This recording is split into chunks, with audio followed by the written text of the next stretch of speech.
2 minutes, 30 seconds remaining.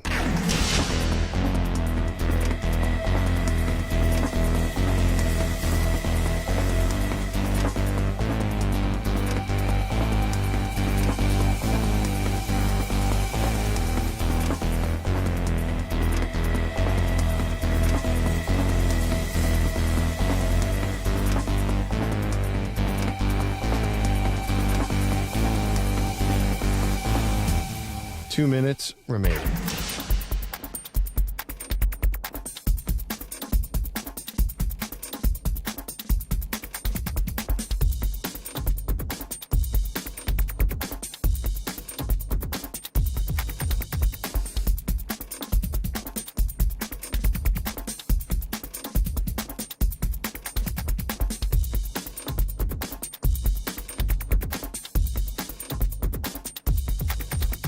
One minute, 30 seconds remaining.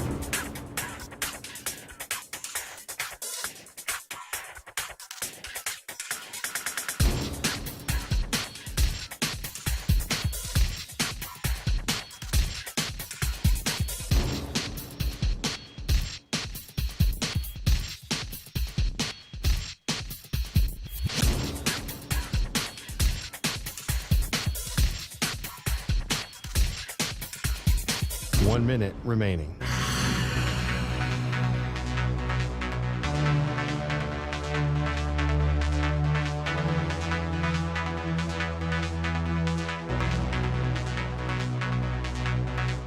Forty-five seconds remaining.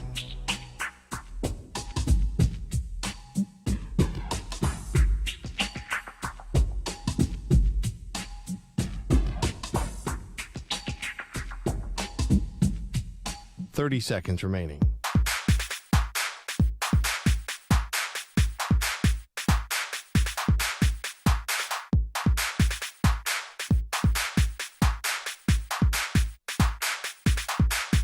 Fifteen seconds.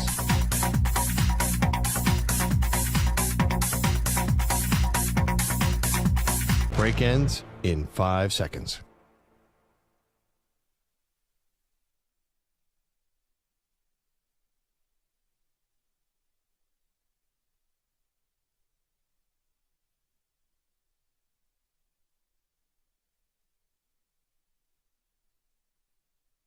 To infinity and beyond.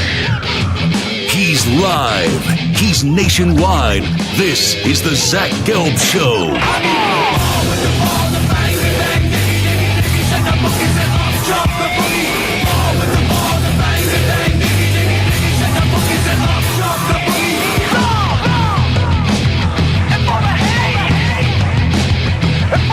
Here's your host, Zach Gelb. Live from the palatial and overly ostentatious Circa Resort and Casino, this is a Thursday edition of the Zach Gelb Show across all of our great local Infinity Sports Network affiliates, Sirius XM, Channel 158, the free Odyssey app, and of course, streaming live on YouTube. I have made it to Las Vegas. Last night was at Springsteen, elected after the show to drive to the Newark, New Jersey area, stay at a hotel, and then got up. Probably went to bed at 1:30 a.m., 2 a.m. Eastern time. Alarm went off at 5. Of course, I did have to take a shower, make sure I wasn't an absolute pig coming out into these very fine parts of Las Vegas and obviously the tremendous Circa Resort. And from there, got on the plane and landed at about 9:30, let's say, a.m.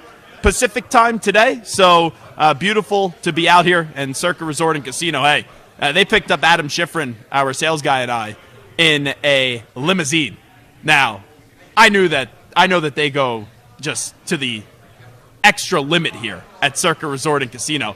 I was not expecting a limousine. And quite frankly, there was a lot of beer.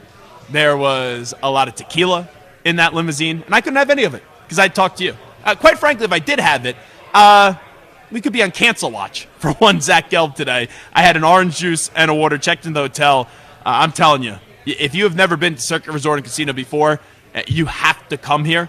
The stadium swim is unbelievable. We have a great view from the hotel. So we got a whole lot to do today. I'll tell you a little bit about Springsteen last night, my travel kind of adventures as well. I got Moist Mike here on set with me, Jeremy as well, and Stu is back in our New York City headquarters. So we got a whole lot cooking today. Brett Favre, the Pro Football Hall of Famer, is going to stop by at the top of the hour, and that's going to be at 4 p.m. Eastern time, so we'll chat it up with Brett Favre. But I have to start the show with the AFC West because I'm in Las Vegas, and in my life before, right, I've had connections with teams or I've gone to places and those teams have won.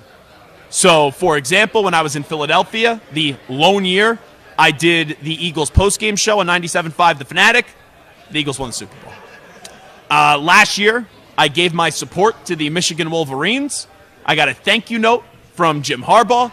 Many other players as well thanked me because we all know they ended up winning a national championship. So I am here in Las Vegas today, and Jeremy, who's our on-site engineer, is a huge Raiders fan. I would love to actually have a Raider fandom off, if that's even a word, between Jeremy and Stu, because we know Stu is one of those crazy Raiders fans. And I feel bad for Raiders fans. I feel bad for the people of Las Vegas. Heck, if you're in Las Vegas, usually you're feeling bad for all of us tourists that come in and, you know, absolutely just eat all your food and walk around the strip and do all the things that you imagine that we can't really tell you about in Las Vegas on this fine national radio program. But I feel bad because what are the Raiders doing? Like, where are the Raiders going? What is the hope for the Raiders entering this season? Because you look in the AFC West, and we're here at Radio Row with Circa, and I see the station to my left of me is 96.5 The Fan, which is the home of the Kansas City. How about those Chiefs? And we know the Chiefs are the standard. The Chiefs right now, not only the 3 Super Bowls that they have won, where they defeated the Eagles, they defeated the San Francisco 49ers, not once, but twice, when the Niners with Kyle Shanahan choked up 10 points, both in those games that they couldn't slam the door shut. They've won those 3 Super Bowls. They've also won the AFC West 8 straight years. And as an expert in the dynasty world, with the football team that I'm a fan of, and the football team that is my favorite team, the New England Patriots, we were in the penthouse for almost 20 years. You look from, I think it was 2001 to 2019, and if my math's not 100% right, forgive me, I'm on 2.5 hours of sleep. I think I'm going to use that even next week at some point. The Patriots won 17 out of 19 AFC East championships in that stretch. The only 2 times they lost was the Jets in 2002. My mom took me to a Broadway show that day, and the Patriots were eliminated from the playoffs even though they won. The Jets won the division, and then the Miami Dolphins in the Wildcat year. That was 2008 when, of course, Tom Brady tore his ACL with Bernard Pollard, and the Patriots won 11 games, but they didn't end up making the postseason with Matt Castle as their quarterback. But in that stretch of dominance by the New England Patriots, the Bills, incompetent. The Dolphins, incompetent. Even when the Jets were able to get to back-to-back AFC championship games, there was never sustained success by any of those 3 other teams inside the AFC East. And now I'm seeing this happen again in the AFC West. The Chiefs have replaced the Patriots, and then you look around at the rest of the division, and you see the Raiders. What's the hope? What's the future selling point on the Raiders right now? You know, because having Antonio Pierce as your head coach only gives you such great PR and a good feeling about the team for so long. And I like Antonio Pierce. He deserved to get the job. Heck, if the Raiders hired Rich Bisaccia the last time they fired a coach in season and had an interim coach have some success, there would have never been Josh McDaniels, and that unmitigated disaster. So at least credit the Raiders for hiring Antonio Pierce, but now it's like go time for the Raiders. And you look at the defensive side of the ball, Max Crosby, love him, stud. Christian Wilkins, love him, coming over from Miami, stud. But what do you got on offense? Josh Jacobs no longer there. All right, you got Devontae Adams. You got Jacoby Myers. That's a good 1-2 punch at the wide receiver position. The tight ends, you got Brock Bowers. You got Michael Mayer. But who's your quarterback? Who is your quarterback? And here's my fear with the Raiders, and I think will be reality after this season. Now we know Gardner Minshew's the starting quarterback. Gardner Minshew, nice guy. Gardner Minshew, fan favorite. Gardner Minshew, everywhere he goes, people love him.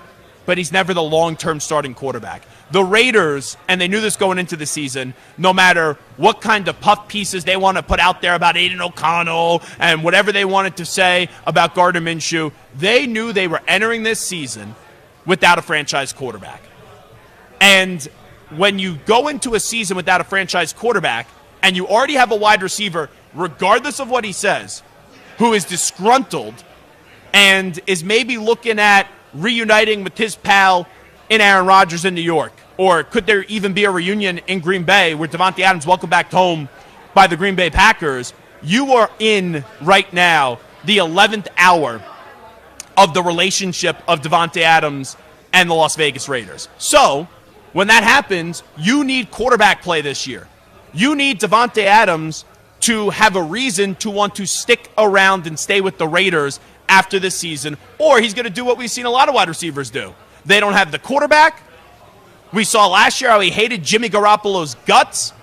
If you don't have the quarterback, he's going to request a trade, and I think that's inevitable. And I know we could sit here and we could say, oh, well, what happens if a year from now they draft Shedeur Sanders or they draft Carson Beck, or if they trade for Kirk Cousins, or maybe they sign Dak Prescott. We could do that, and we could sit here and play that game until we're blue in the face. But Davante Adams is going to be a Pro Football Hall of Famer. Davante Adams is someone that the only thing that is missing from his resume is a Lombardi trophy. It's a Super Bowl championship. And regardless of what the Raiders do this offseason, is there going to be a move? Heck, we're not even in game one yet and we're already talking about the Raiders offseason. But is there going to be a move at the quarterback position where Davante Adams is like, yeah, I'm going to stay here. Yeah, I want to be a Raider for the rest of my career. And not only say it, but actually follow through with it. Because anyone could say it. You have to follow through with it. So I look at the Raiders right now. They got some pieces, but they don't have a franchise quarterback. And right now, I don't know what the direction of the Las Vegas Raiders is until they figure out that franchise quarterback. And I can't say that I trust the Raiders to get it right. I know it's a different regime, but they got rid of Derek Carr, which was a fine move. But you couldn't replace Derek Carr with Jimmy Garoppolo, because that's not even getting better. And we've clearly seen that play on out this past year where now Jimmy G isn't even on the roster. So I look at the Raiders, and I want a team in the AFC West to challenge the Chiefs. Because we talked about, right, the Patriots and their run in the AFC East, Dolphins, Bills, Jets, swing, miss, swing, miss, swing, miss, over and over and over again. You know, we look at the coaches and the quarterbacks from 2001 to 2019 that the Jets, the Dolphins, and the Bills had. It is a list that is like taller than me. And I'm standing in there at 6'4" with how many names are on that list. So inside the AFC West, we need somebody else to get going outside of Kansas City. Because if no one else gets going out of those three other teams, the Broncos, the Chargers, or the Raiders, Kansas City has an easy path to win the division each and every year. And not only that, I know they weren't the number one seed last year, and they don't need to be the number one seed to win it all, but in more years than not, be the number one seed in the AFC. And I look at the Raiders right now without a quarterback that I can't expect them to eventually turn this thing around where they are challenging and they are just grabbing onto the heels of the Chiefs trying to take that Superman cape away. So you look inside the division and you see a team like the Denver Broncos, even though the Broncos roster is not great. Like Garrett Bowles, phenomenal offensive lineman. Obviously, you have Patrick Surtain, I think the best cornerback in the league. I know my buddy Jake Asman is here, and he is a Jet podcast host and a Jet sycophant, even though he will be objective, and he will tell me it's Sauce Gardner. I think you're splitting hairs, but I like Patrick Surtain better. But there's not a lot of pieces on the Broncos that you go, okay, these are long pieces. These are pieces that they're going to be a part of our future without a doubt, unquestioned and untouchables moving forward. But the Broncos have Sean Payton. And even though I'm down on Sean, I don't love Sean right now in the year of 2024 as a head coach. I didn't think he treated Russell Wilson the right way, and I'm not a defender and I'm not a supporter of Russell Wilson anymore, but I will defend him and I will support him for the jackassery that did occur last year with the Denver Broncos. So this is a big year for Sean. But Sean, doesn't just roll the dice and play by the book. Sean is aggressive. This is a guy that opened up the second half of a Super Bowl with the ambush play, and he elected an onside kick in the Super Bowl. And they obviously recovered it, that great game between the Saints and the Colts. So he made an aggressive move this offseason. And aggressive always isn't smart, but it's a move that I respect and at least paints what your future foundation can be when he selected Bo Nix with the 12th overall pick. And I know the Broncos, we talk about, for years the Jets, the Dolphins, and the Bills being an unmitigated disaster figuring out a quarterback. The Broncos, since number 18 walked out of that building, they have been a complete leap show at the quarterback position. But they have put the flag in the ground. They named Bo Nix the starter. We all knew that was going to happen. But look what the hype is, the Bo buzz is with Bo Nix after 2 preseason games, where he completed nearly 70% of his passes, had 6 scoring drives, 2 passing touchdowns, and no interceptions. There's buzz around Bo Nix. At least there's some excitement in a division where it's like, Kansas City's going to win, Kansas City's going to win, Kansas City's going to win. They've won the division 8 straight years. They've won 3 Super Bowls. You know the statistic. You know what those stats are. At least there's some excitement for a roster that is a bottom 5 roster in the league in the Denver Broncos because you're getting a look at your potential next franchise quarterback. But ultimately, I think the team that will be the biggest challenger inside the AFC West, and I just hope that this works to the Kansas City Chiefs, it's the Chargers. Because you look at, and I know it's not all quarterback and coach, but what we do in a radio landscape, 9.9 times out of 10 when we talk NFL, it's which coach made the right decision, which coach made the wrong decision, which quarterback was clutch, which quarterback failed their team when it needed the most. We dumb down football so much in what we do talking on a national radio show where it's quarterback, coach.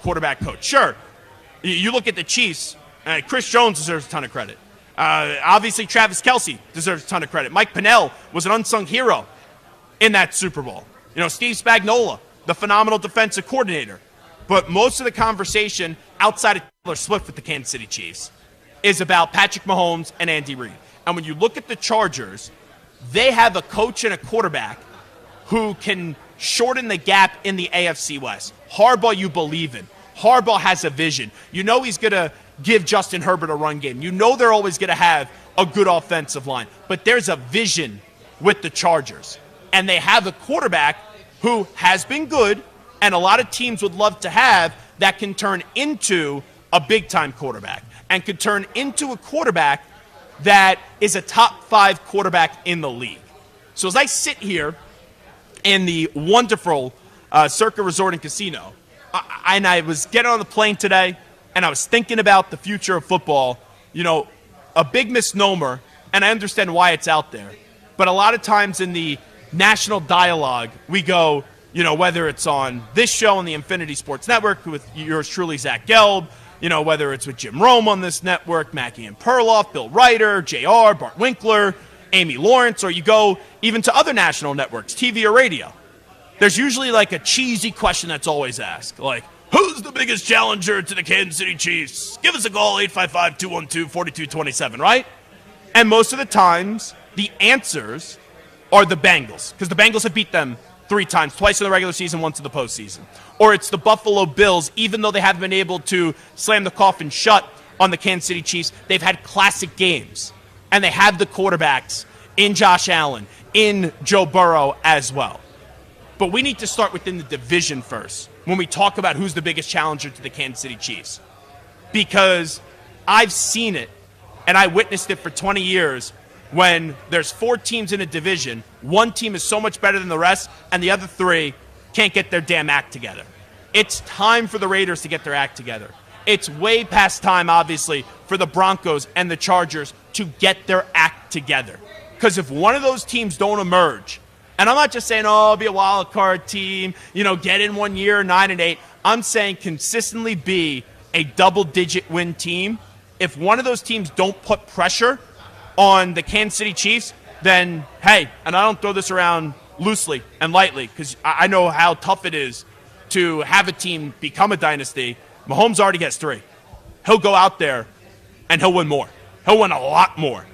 So it's up to the division and the teams inside the AFC West to give us the best opportunity on a year in and year out basis to maybe see the throne get taken away and the Superman cape get taken away from Patrick Mahomes. It ain't going to be easy, but you need the coach and you need the quarterback.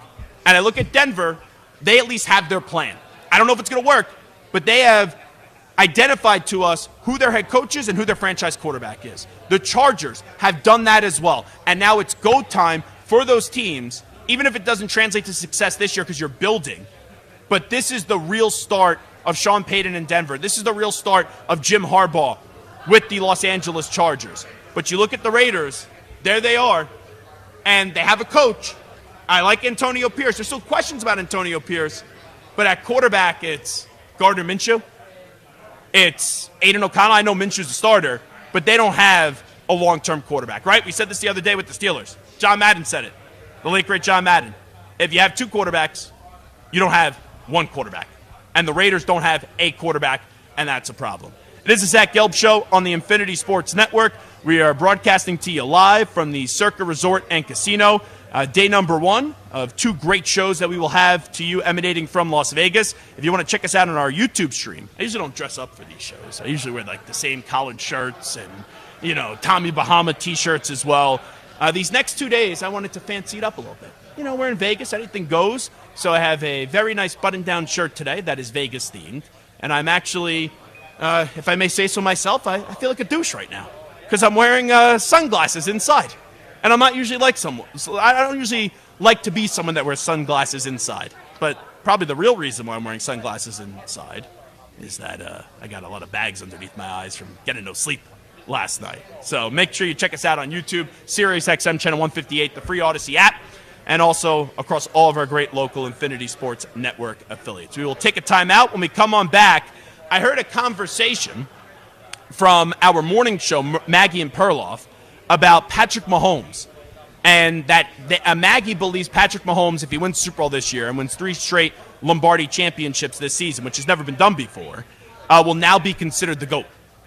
So I have one retort to that, because I think something is missing from that conversation, so we will get to that on the other side. But first, let me tell you about the biggest pro football contest in Vegas, which is back, and that's Circa Survivor and Circa Million, and they're now up to $16 million in guaranteed prizes. You have 2 ways to win and no rake. Circa Survivor contestants select one team each week with no point spread. If the team loses or ties, the entry is eliminated. You can only pick each team once in a season, last the longest to win it all with $10 million guaranteed. In Circa Million, make 5 picks against the spread each week for your share of $6 million guaranteed with quarterly and full season payouts. The entry that does the worst, which would probably be mine or Samter's, will win $100,000. You must register at a Circa Sportsbook in Nevada, Las Vegas, Henderson, or Sparks, Reno. And we are out in Las Vegas right now at the wonderful Circa Sportsbook at the beautiful Circa Resort and Casino. And we'll be doing our show live from here today and tomorrow. Entries are now open and close on September 7th at 2 p.m. Visit circasports.com for details and rules. Must be 21 and present in Nevada. Paid for by Circa Sports.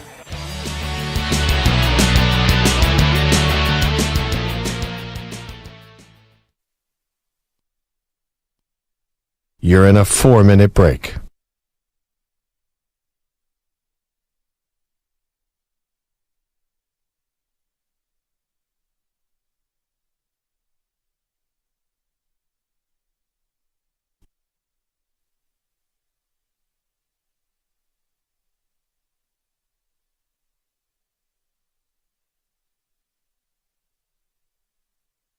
Three minutes, 30 seconds remaining.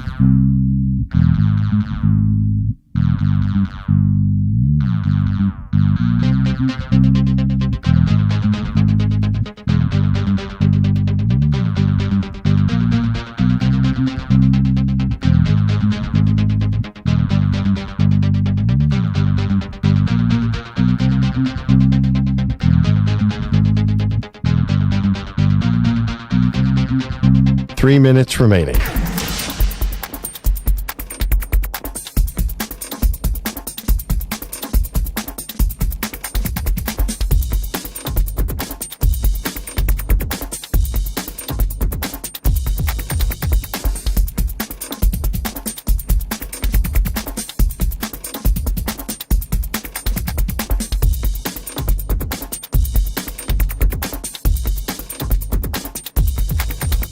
2 minutes, 30 seconds remaining.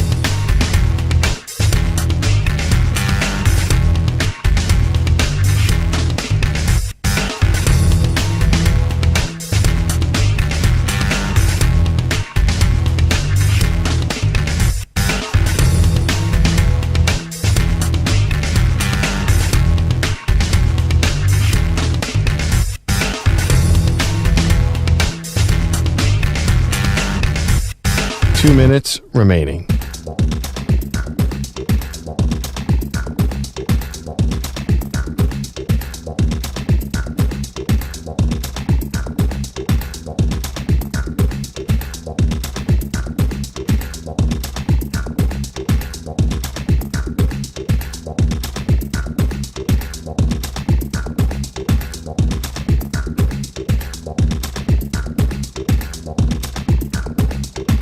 One minute, 30 seconds remaining.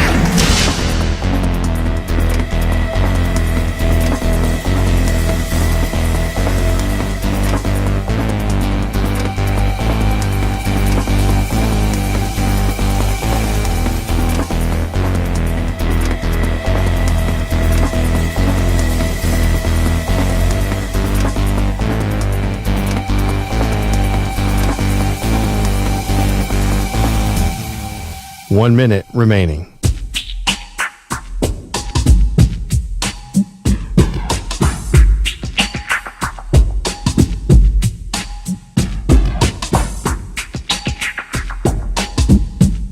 Forty-five seconds remaining.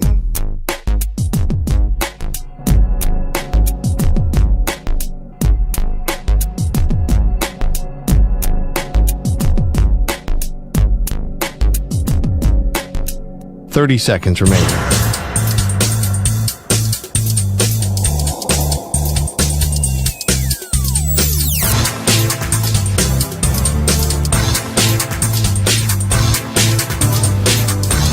Fifteen seconds.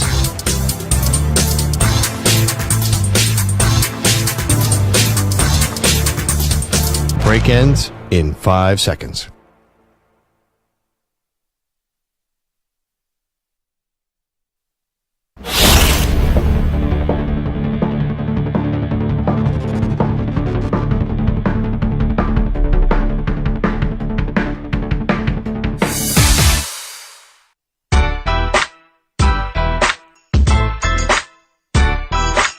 Welcome back to the Infinity Sports Network. All right, it is the Infinity Sports Network as we're broadcasting to you live from the Circa Resort in Las Vegas. We're here today and tomorrow. Brett Favre, by the way, going to join us live on the show coming up at the top of the hour. Stu, I thought about you yesterday when I was making my travel down on the Turnpike to Philadelphia to see Bruce Springsteen and the legendary E Street Band. Any reason why you think I thought of you when I was making my trek down the Jersey Turnpike? I would guess it's because it did not take close to 4 hours like it did for me.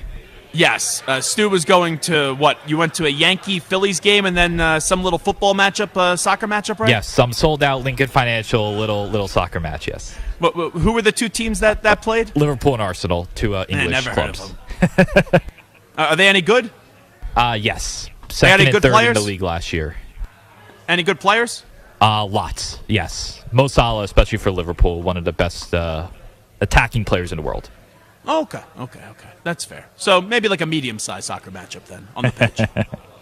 So anyway, I was in a little traffic.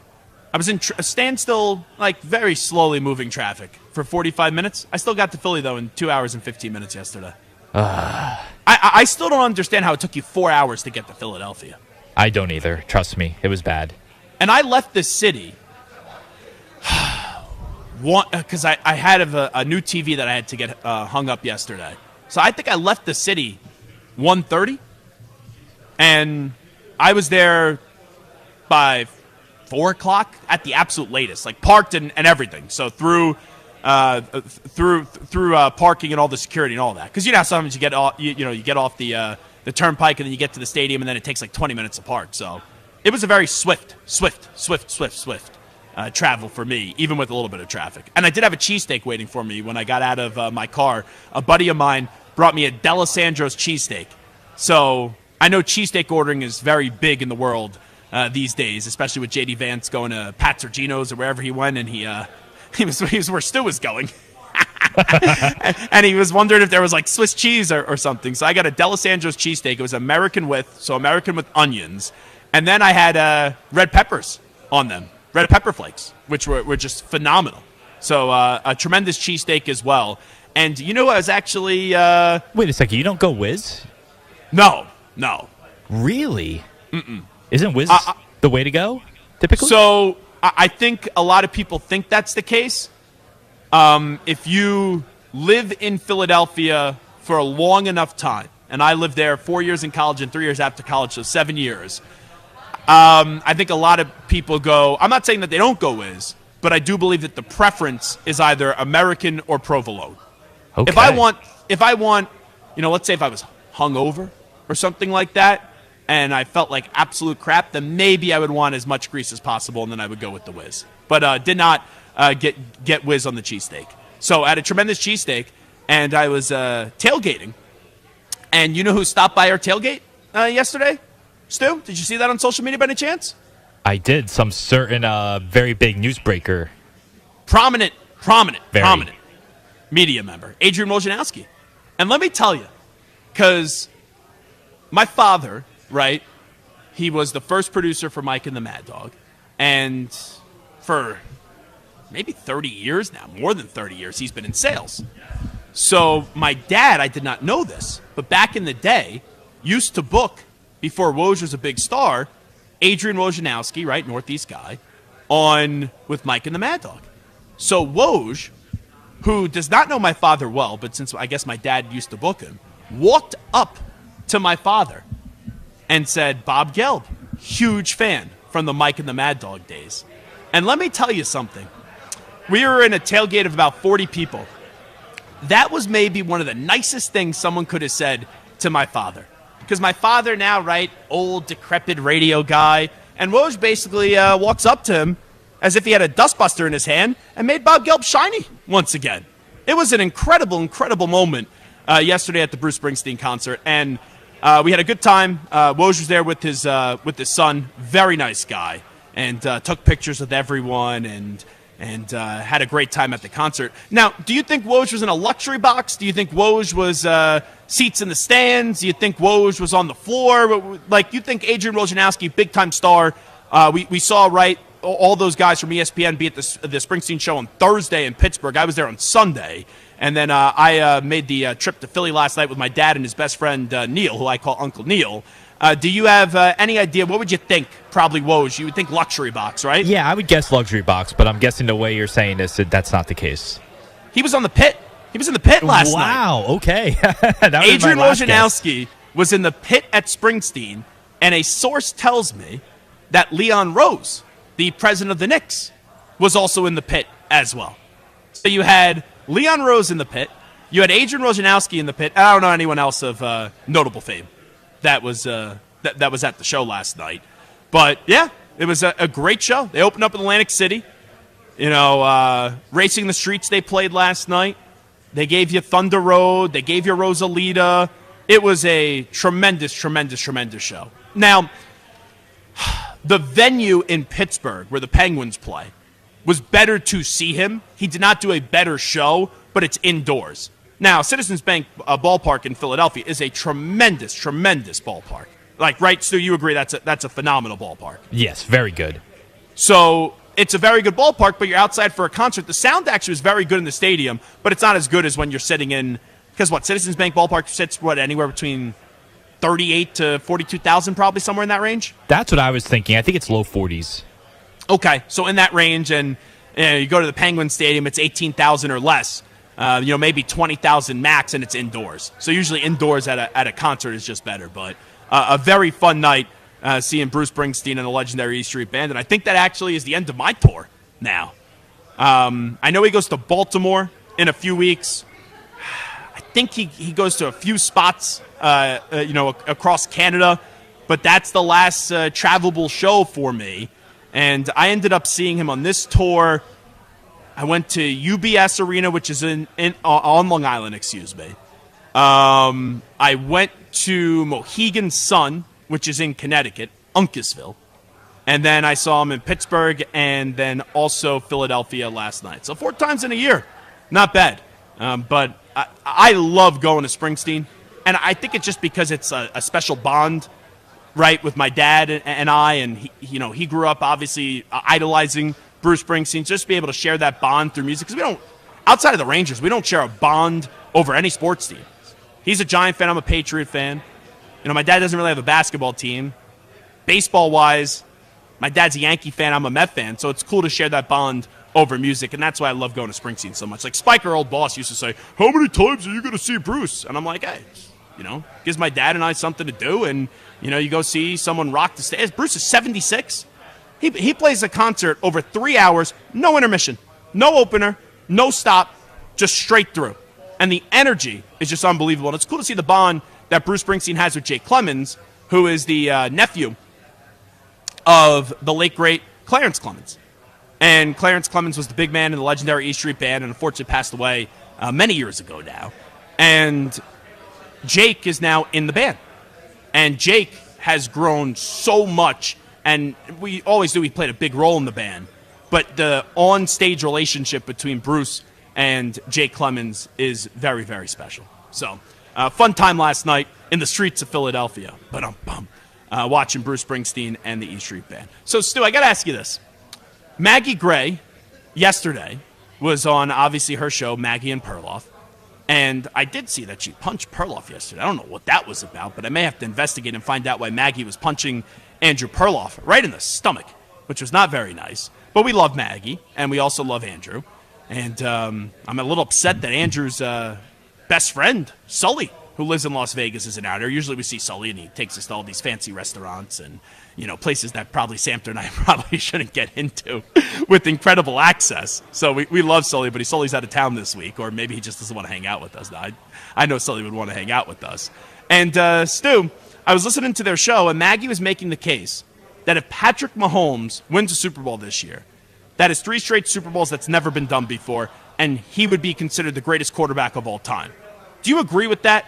Just wondering, because I have a reason why I disagree with it, and it's a point that, for some reason, if this was Jordan and LeBron and they were playing in the same era, this point would always be made. But when it comes to Brady and Mahomes, this point is never made. Do you believe Mahomes' 4th Super Bowl championship, if he wins it this year, 3 straight Super Bowls, that would move him past Tom Brady in the greatest of all time debate? No, I don't think yet. I think he would need 1 or 2 more after that. Whether it's consecutive or not, I think he needs a bigger number to be considered better than Brady. And Brady had 7. Mahomes has 3. Brady won 6 with the Pats, 1 with the Buccaneers. But when he was in New England, which was Mahomes' first true season as a starter, where he threw 50 touchdown passes, Brady and Mahomes met in that AFC Championship game. Now, Mahomes and company did not play well in the first half, but if you did look at the rest of the game, we know where that offense was, and you could have made a case that Kansas City should have won that game, but they didn't. So Brady not only beat Mahomes in an AFC Championship game, but then when he was in Tampa Bay, Brady beats Patrick Mahomes in the Super Bowl. So Brady is up 2-0 in the playoffs on Mahomes. Brady now obviously retired. One being an AFC Championship victory that led to another Patriot title, and the other being a Super Bowl championship with the Tampa Bay Buccaneers. But Stu, for some reason, whenever we get into these GOAT debates, no one ever mentions that. It's just like, Mahomes is closing ground on Brady, and hey, if he wins this championship this year, and if he gets his 3rd straight title, then boom, that would be the one feather in the cap that Mahomes would have that Brady cannot replicate, because Brady came close to winning 3 in a row, had 2 opportunities to do so, but was never able to actually finish the job, right? It was 03-04 where they won back-to-back championships, which was Super Bowl 38, Super Bowl 39. Then they won 51, they lost 52, and then they won 53. So he was close, but he never got the job done. But for some reason, Stu, no one ever mentions, I don't know why, maybe you could explain it to me, why no one ever mentions that AFC Championship game, Brady beat Mahomes in the playoffs, and then also in the Super Bowl, Brady did beat Mahomes. And that should, if you want to play that stupid game of how many championships you have determines who the GOAT, which basically is the tiebreaker, I kind of feel like Mahomes has to get to 8 because Brady not only has 7, if you do see Mahomes get to 7, well, that should be the differentiating factor is that Brady is 2-0 in the playoffs up against the great Patrick Mahomes. Yeah, I'm not sure why people don't bring that up. It's a great point, and it's why I think, Mahomes we know is amazing. He might right now be the second or third greatest quarterback of all time. There's no shame in that, but I just think he has a ways to go. Like, he can't retire with 3 or 4 rings and be considered the greatest. I don't think so. Well, and this is not me knocking Mahomes. Like, you'd be a fool to knock Mahomes, or you'd just be like a clickbait artist. But Patrick Mahomes right now, I would say in the history of the NFL, is the third greatest quarterback of all time. Brady 1, Joe Montana 2, and then Mahomes 3. I think Mahomes has already moved past Peyton Manning. He has 3 championships. As great as Manning is, he only had 2. And let's be real, the Broncos defense carried him to one of those to that one title that he won in Denver, even though he played an okay AFC championship game. Look how great Aaron Rodgers is. It's not even close. Mahomes already had a better career than Aaron Rodgers. Mahomes, as great as John Elway was, Mahomes already better career, more championships than John Elway. Dan Marino's never won a Super Bowl. So Mahomes already has 3. So this is not me saying, oh, Mahomes stinks. Oh, Mahomes, it's ridiculous that he's in the conversation. I'm not saying he shouldn't be in the GOAT conversation. I'm not saying that. But Brady finding a way, especially when he was older, to beat him twice in the playoffs, that means a lot. It means a lot. Because, right, Stu, if you look at the NBA, the debate that I hate, and I usually don't like these GOAT debates, but you look at the NBA, how many years did we hear people say, oh, how great would it have been if we could have seen LeBron go up against Michael Jordan, right, in a playoff series? Or, in an NBA Finals or something like that, or an Eastern Conference Finals. And you know that if Michael Jordan beat LeBron James in an Eastern Conference Finals, that would be repeated over and over and over again. But for whatever the reason is, Tom Brady, who is the Michael Jordan of football, it doesn't get mentioned enough, in my opinion, that he defeated Mahomes, who people are trying to already put in front of Brady of the greatest of all time, in an AFC Championship game and a Super Bowl. It is the Zach Gelb Show on the Infinity Sports Network. We're broadcasting to you live today for the next 2 days, actually, from Circa Resort and Casino in Las Vegas. We will take a time out. We talk about how great Patrick Mahomes is, how great Tom Brady was, Aaron Rodgers. We're going to be talking about him later with Brett Favre. I meant to say Aaron Judge, but that's what happens when your brain is operating on 2.5 hours of sleep. Him and Juan Soto did something unbelievable yesterday. And I know the Yankees are playing right now. I want to bring up what the Yankees did, though, yesterday. And I now have a thought about the Yankees' future for the rest of the season. And one team I would like to see the Yankees go up against in the World Series if the Yankees are there. So we will talk about that on the other side. Do a little baseball for a segment. Brett Favre is going to stop by at the top of the hour, 20 minutes from now. Let's get the latest Infinity Sports Network update with the Ackman, Rich Ackerman. Infinity Sports Network Sports Flash. And it's sponsored by Progressive Insurance. Protect your home and auto. Save when you bundle. Get a quote at Progressive.com. The Falcons have made a lot of headlines in recent months. Today came another with the signing of corner A.J. Terrell to a 4-year deal worth a total of $81 million. $65 million is guaranteed, the largest amount for a corner on a 4-year deal. And the Commanders have dealt former first-round pick Jahan Dotson to the Eagles with a 5th-rounder. In exchange, they get a 3rd-round draft choice and 2 more in the 7th. The 3rd and final preseason games will be played over the next 4 days. There are 2 games on the schedule tonight, starting with the Colts and the Bengals. And also tonight will be the Bears and the Chiefs. But Caleb Williams is in bubble wrap. He will not play tonight. The next time you'll see him is the season opener. The Mariners, who blew a double-digit lead in the AL West and are in jeopardy of missing the playoffs, have fired manager Scott Service. Former Mariners catcher Dan Wilson is taking over. Lots of action so far right now. The Yankees lead the Guardians 5-0, top of the 8th. Aaron Judge, home run number 48. Giancarlo Stanton has hit his 21st. Also the Nationals on top of the Rockies, 8-3, top 9. No score between the Brewers and Cardinals, top 6. It's the Cubs with a 6-0 lead over the Tigers, top 6. I'm Rich Ackerman. This is the Infinity Sports Network. Follow us on X and like us on Facebook. Our handle is at INF Sportsnet on X and INF Sportsnet for Facebook.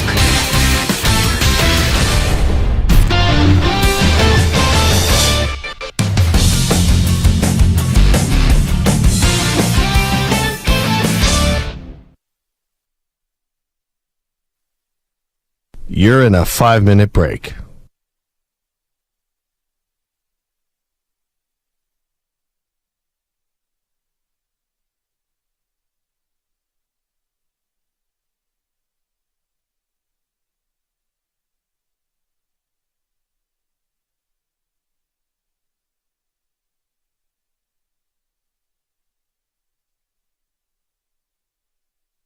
4 minutes, 30 seconds remaining.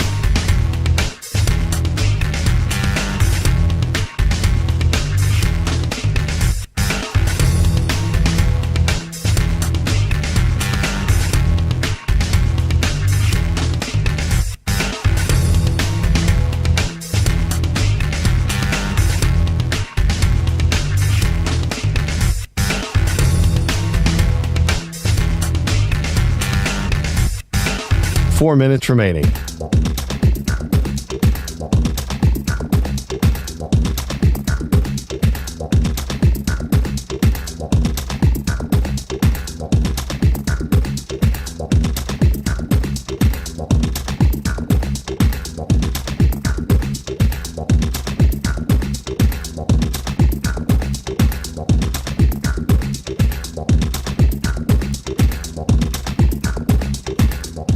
Three minutes, 30 seconds remaining.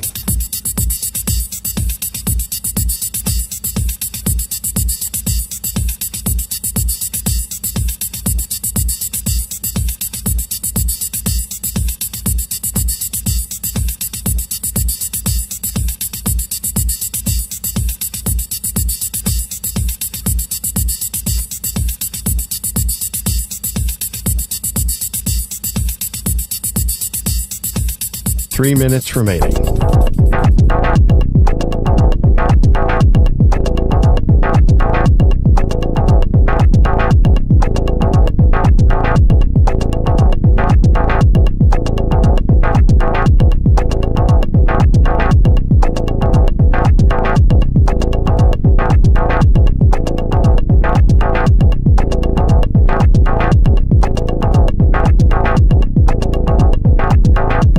Two minutes, 30 seconds remaining.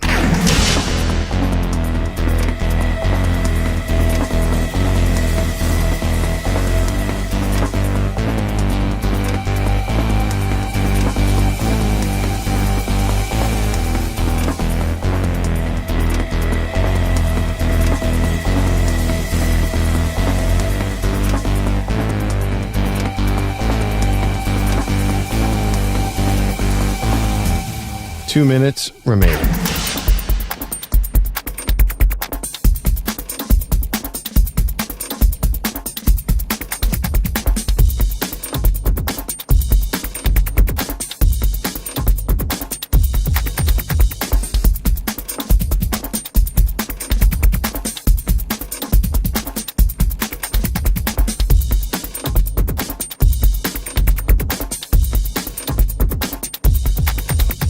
One minute, 30 seconds remaining.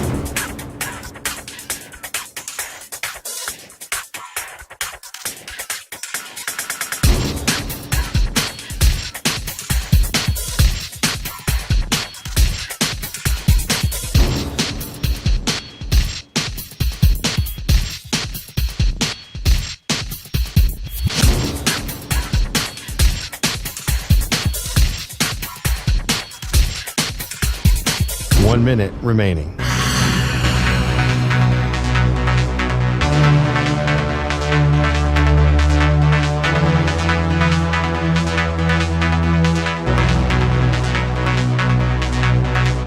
Forty-five seconds remaining.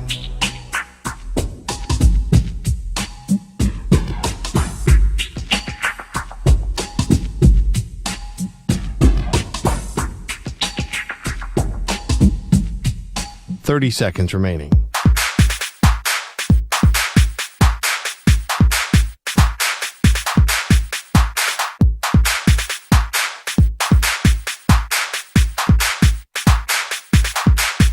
Fifteen seconds.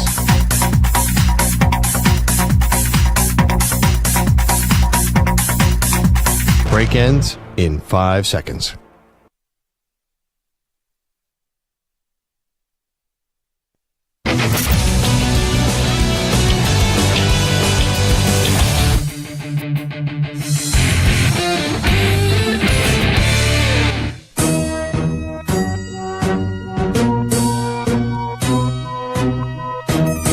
Welcome back to the Infinity Sports Network.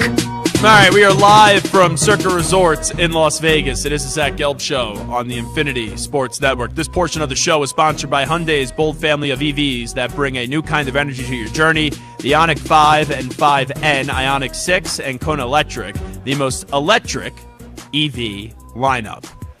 Stu, let me just ask you this, because you are a Yankee fan, and I'm about to talk about the New York Yankees for just a second. There's moments in sports that you hear about them and you weren't able to see them, and you're like, huh? What was just said on the radio, and I got to listen back to that? So last night I was listening to Keith McPherson on WFAN in New York after the Bruce Springsteen concert that I was at, and I heard him talk about the Yankees game up against the Guardians. And he talked about how Aaron Judge and Juan Soto accounted for all the RBIs that the Yankees had. So I'm like, all right, the Yankees probably won 4-1, 4-2, something like that. The Yankees had 8 runs in the game. And Aaron Judge had 2 home runs. Soto had a home run. And I think the other runs that Soto did drive in was off a double. So that was just ridiculous. And then today, the Yankees are up against the Guardians 5-0 right now in the bottom of the 8th. And Aaron Judge, who is having one of the greatest seasons ever, he just hit he had a home run earlier in the game as well. So Judge this year is batting 330 something, and what is that? Is that 47 or 48 home runs? If that does factor in the home run for today. He had, I believe. Okay, and he's also walked over 100 times already, and we know just the RBIs are already over 115 or whatever it is. So when you look at the Yankees, we know what you could expect from them day in and day out, and it's Judge and it's Soto. Other than that, though, you would agree that the rest of their lineup, you can't have really any great expectations on a consistent basis for anyone in that lineup with the way that they performed this year, right? Yeah, I would agree with that. It's a 2-man lineup with a bunch of junk around them, basically 7 guys around them that you can't really trust, especially the playoffs. Guys, a lot of these guys have like Stanton, he's a guy in the postseason who really has rarely gotten it done. Who is the one guy in the Yankees lineup that you look at, if it's not Judge, if it's not Soto, if you had to want that guy to be up in a big spot, who would be the guy that you have the most confidence in? Oh, wow, that's tough. I mean, I feel like Volpe? Not Wells? really. Maybe Verdugo, but I know we're grasping at straws here. That's the problem. You know who it would be? I'll tell you, it won't be. It won't be DJ LeMahieu. It's not LeMahieu. When he's back healthy, it's probably Jazz Chisholm. Okay, fair. But he's not healthy right now, so yeah. Yeah, and there was some success there before the injury with Jazz Chisholm as well. I got to be very careful when I say that name. I don't want to be a victim of how some people sometimes botch Jazz Chisholm's name. Just got to be very, very careful with that. But I look at the AL, I don't feel confident in really any of these teams. If I ask you right now, who makes the World Series out of the AL, what would your answer be? Right now, I would probably say Baltimore. Even with their bullpen issues? Even with their bullpen issues. I just think they have too much offensive talent, and their rotation is good, especially with Corbin Burns. I would think they would be the one that gets out of the American League. And I don't know if I was sucking up to Delta 9 Brian earlier in the year or not, which may have been the case. But I did pick the Orioles to win the World Series. That bullpen concerns me. Then yet again, Clay Holmes concerns me with the Yankees if I'm trying to make a case for the Yankees. The Guardians. You know who probably will end up getting the World Series, Stu? You know who it is. Yeah, I do know. It's probably Houston. Right? And I know they started off the year slow. And Bregman was hurt, and now, right, we saw him hit the home run the other night, so he's fine with whatever he's dealing with. Until they're taken out, and now they get Verlander back, it's tough to pick against them. It is. But I want to see the Yankees, and I'm not a Yankee fan, but I want to see the Yankees in the World Series for one reason only. Can you imagine, Stu, your baseball team right now is 74-53. If I told you before the start of the season with no context, the Yankees are going to be 74-53 towards the end of August, you would take that in a second, right? In a heartbeat, absolutely. Especially because there weren't big expectations coming in. But the Yankees are 74-53, and you would think that they're barely above 500 because it's just been Judge and Soto. And I know what you're saying in the postseason, right? there's even questions if Judge is going to come up and deliver. Or if, Soto, I don't really have questions about him in the postseason. But it's basically been Judge or nothing for the last few years, and what has it led the Yankees to? So I understand the concerns, and I understand when you've been so close but yet so far, while there'll be great pessimism and skepticism from the Yankee fan. But could you imagine the Yankees get to the World Series with Judge and Soto and what it would do for the sport? And Soto would be a fool to leave the Yankees, but baseball has a marketing problem.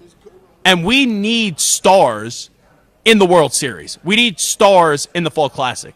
And if you could have Judge and Soto on the same team be the AL representatives, that would be wonderful. And could you imagine Yankees-Dodgers? If you also have, right, I know he's not pitching, but Shohei Ohtani, Mookie Betts, Freddie Freeman.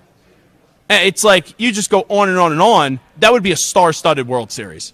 As someone that, the Mets, they could make the playoffs, but the Mets aren't going to the World Series. So someone that doesn't have a dog in a fight, you ask me from a baseball viewing standpoint, you want to grow the game, you want to get people really caring about the World Series, Yankee-Dodgers is the matchup for me. That's what I would go with, Stu. Yeah, and I think Major League Baseball would be very happy if that was the World Series. With the two markets, all the star power, just everything, East Coast, West Coast, it's kind of a little bit of everything. And if you had to find one replacement in both leagues, in the NL, it would be the Phillies. You want to talk about stars. The Phillies have stars, and the Phillies have been close the last few years. And then the AL, I know the Orioles are fun, and they're young, and they're exciting, but still, the Astros, even though I don't care about the cheating scandal anymore and the sign stealing, they do still have a little bit of a villain feel, and right, who the stars are on the Houston Astros. You know who the big-time players are on the Houston Astros. So, yeah, I picked the Orioles before the start of the year to win the World Series. And I think I had them going up against the Dodgers, I want to say. I think it was the Dodgers and losing to the Dodgers. But if you ask me right now, Zach, you get to pick who's in the World Series next year, or this year, I would love to see the Yankees and the Dodgers. Coming on back with Brett Favre, this is Zach Gelb Show on the Infinity Sports Network.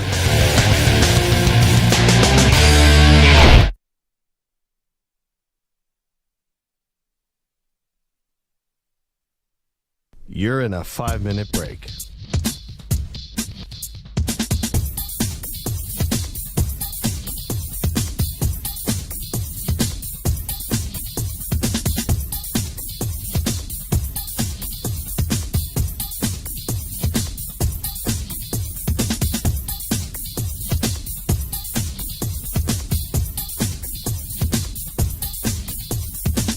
Four minutes, 30 seconds remaining.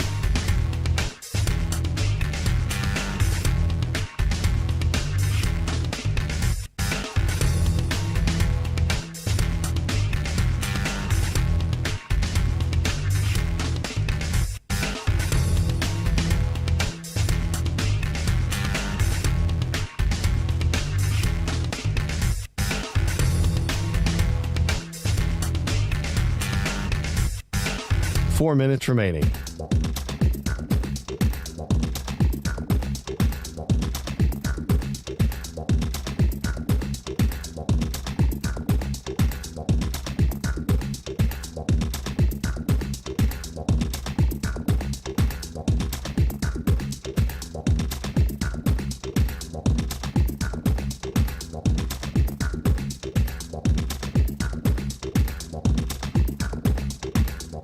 Three minutes, 30 seconds remaining.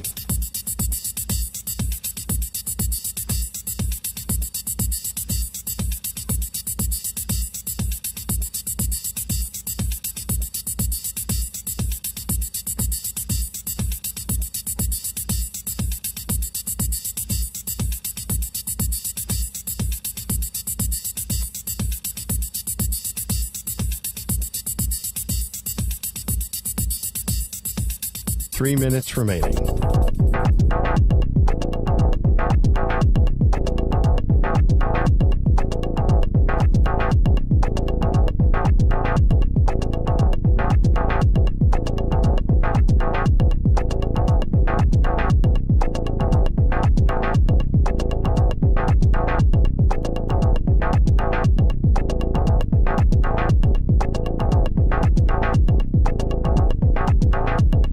Minutes, 30 seconds remaining.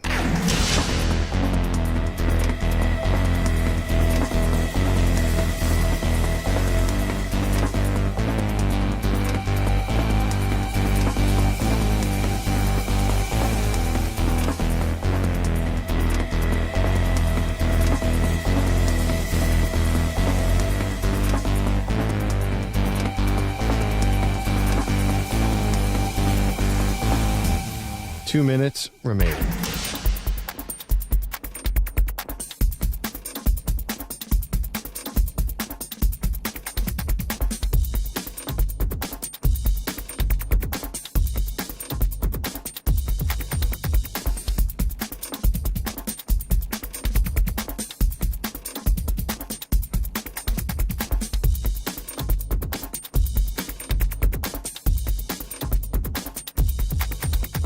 One minute, 30 seconds remaining.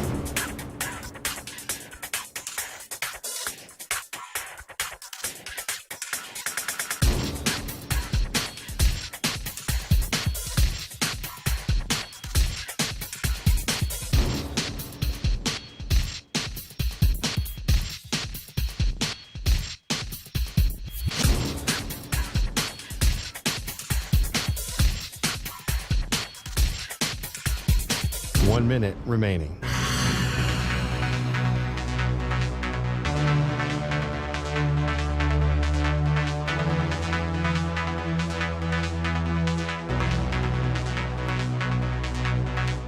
Forty-five seconds remaining.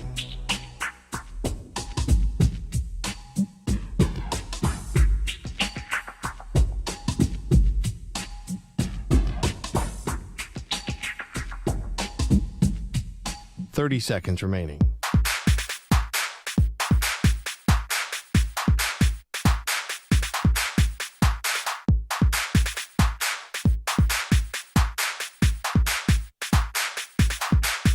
Fifteen seconds.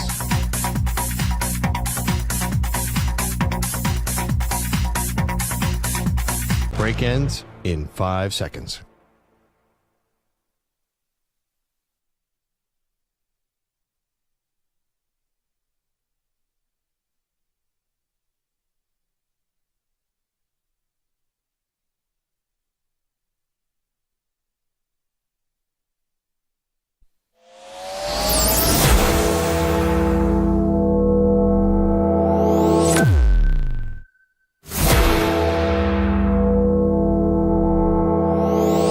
Infinity and beyond.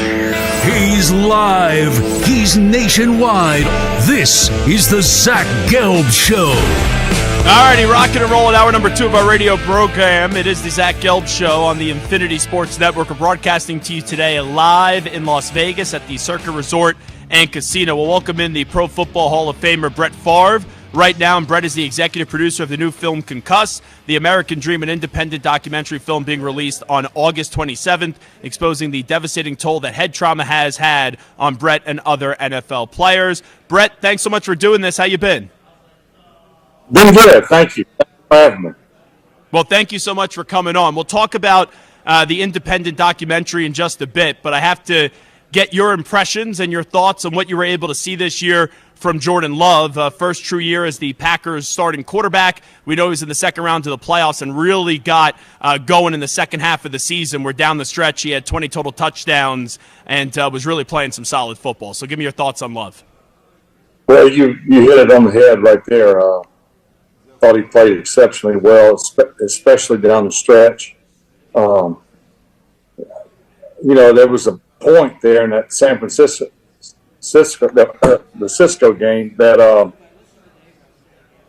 I thought they may represent the NFC in the Super Bowl. You know, I know that had to win that game and go play Detroit, but they were hot, and a lot of the credit needs to go to Jordan and how he played. But I think more importantly, his leadership. Now, I'm not in the huddle. I'm not on the sidelines. I'm not at practice in the locker room, but you can tell. If you have any, football knowledge or leadership knowledge, you know that those guys love playing with Jordan and for Jordan. But I thought he was, there's no right or wrong answer in regards to how you lead. Some are rah-rah guys like a Tom Brady. You can see he wears his emotions on the sleeve, much like myself.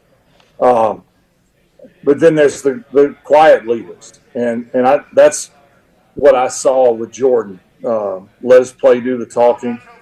Hard to tell if they're up or they're down. they're struggling, or what, he just is the same. And I think in regards to that, that serves you well in the long run from a playing standpoint, where you don't get too high and too low. You're even kill, and you just play each play out, as it comes. But I was very impressed with how he played and how he handled himself. Yeah, his leadership was unbelievable. I know it's only 1 year, and there's a lot more to go, but you know what the standard is in Green Bay. You play quarterback there, you got to win a Super Bowl. You got to go be a Hall of Famer. With what you saw this past year, I know it's very early in his career, but do you look at this guy and Jordan Love being someone that could one day be a Super Bowl championship quarterback and also one day wear a gold jacket like what you've accomplished in this league? Without question, and you're right. It's 1 year, but how many guys have we seen in 1 year ruin it? And he's got a lot of playing years ahead of him. But barring injury, I don't see any reason why he doesn't take him to the Super Bowl. He almost did this past year, and we have to keep in mind that it was his first year as a starter, but he's seasoned. He's been around. He's seen Aaron do it at the highest level. He's seen success. So, I mean, it was time for him to take over. And I think he went over and beyond what everyone expected. Not that anyone had low expectations of him, but to lead them, I don't know if many people pegged them as a playoff contender, especially midway through the season. But boy, the second half, you can't deny whether you're a Jordan Love, whether you're a Packer fan or not. No one wanted to play them when they were hot. And I was very impressed with how he got better each and every week, and never let it bother him when they were struggling. So there's no reason why, if he doesn't play the way we know he's capable of now. He set the bar high for himself, especially early. But I'm sure he would rather have it that way than the opposite. And you know what's also impressive, Brett, as Brett Favre is here with us, the Pro Football Hall of Famer, you take a look at that offense. They got good pieces on that offense side of the ball, don't get me wrong, but there's no number one wide receiver. And we know he's the point guard of that offense, and he's got to get the ball all over the place. But to be able to do that with that number one wide receiver, I know we talked about leadership and how impressive that is, but it's really impressive when you look at the weapons. No one really breaking out and being that number one guy, how successful of a season he was still able to have. No, you're right. They did fairly well with the run game. I think Matt LaFleur did a good job of calling plays that cater to Jordan Love. And what that goes back to when I became the starter in Green Bay, and Mike Holmgren, maybe the first 3 to 4 or 5, maybe even 6 games, was calling plays that he called for Steve Young and Joe Montana because they worked and they read them correctly. And they didn't quite work for me at first, mainly because I was far behind where most guys were at that time in reading defenses and how that pertained to what we were doing on offense and the reads and the potential of changing plays and protections. I was in way over my head with that. So Mike was like, screw that. I'm going to call plays that I know that you feel comfortable running. And so I look at Matt LaFleur and Jordan. Matt maybe called plays early on that Aaron ran exceptionally well, that made it look easy, that quite frankly are not easy, and maybe fit his style of play more than Jordan. But then it seemed to me as the season progressed, especially the latter part of the season, they were clicking on all cylinders. And I give a lot of credit to Matt and Jordan for making those plays. But they got a really good, talented young team. A lot of guys you don't know. The names are not recognizable yet. But I think they got a good young receiving group. And again, barring injury, I think they're in the thick of it again this year. Talking to Brett Favre. Brett is now the executive producer of the new film Concussed, the American Dream, an independent documentary film being released on August 27th, exposing the devastating toll the head trauma has had on Brett and other NFL players. We'll talk about it in just a bit. Let me ask you about Aaron Rodgers, coming off the Achilles injury. Now, hopefully, if he's able to stay healthy, first full year in New York actually playing, what do you expect from Aaron Rodgers this year? Well, if Aaron's healthy, I expect what everyone else expects, that he leads that team to potentially a championship. Their defense, I don't think anyone can question whether you're familiar with the Jets or not. Their defense is pretty darn stout. And when you got a really good defense, you got a chance. Now you throw Aaron in the mix, and there's probably not a better playmaker at quarterback starting in the league right now, even at his age. I mean, he's you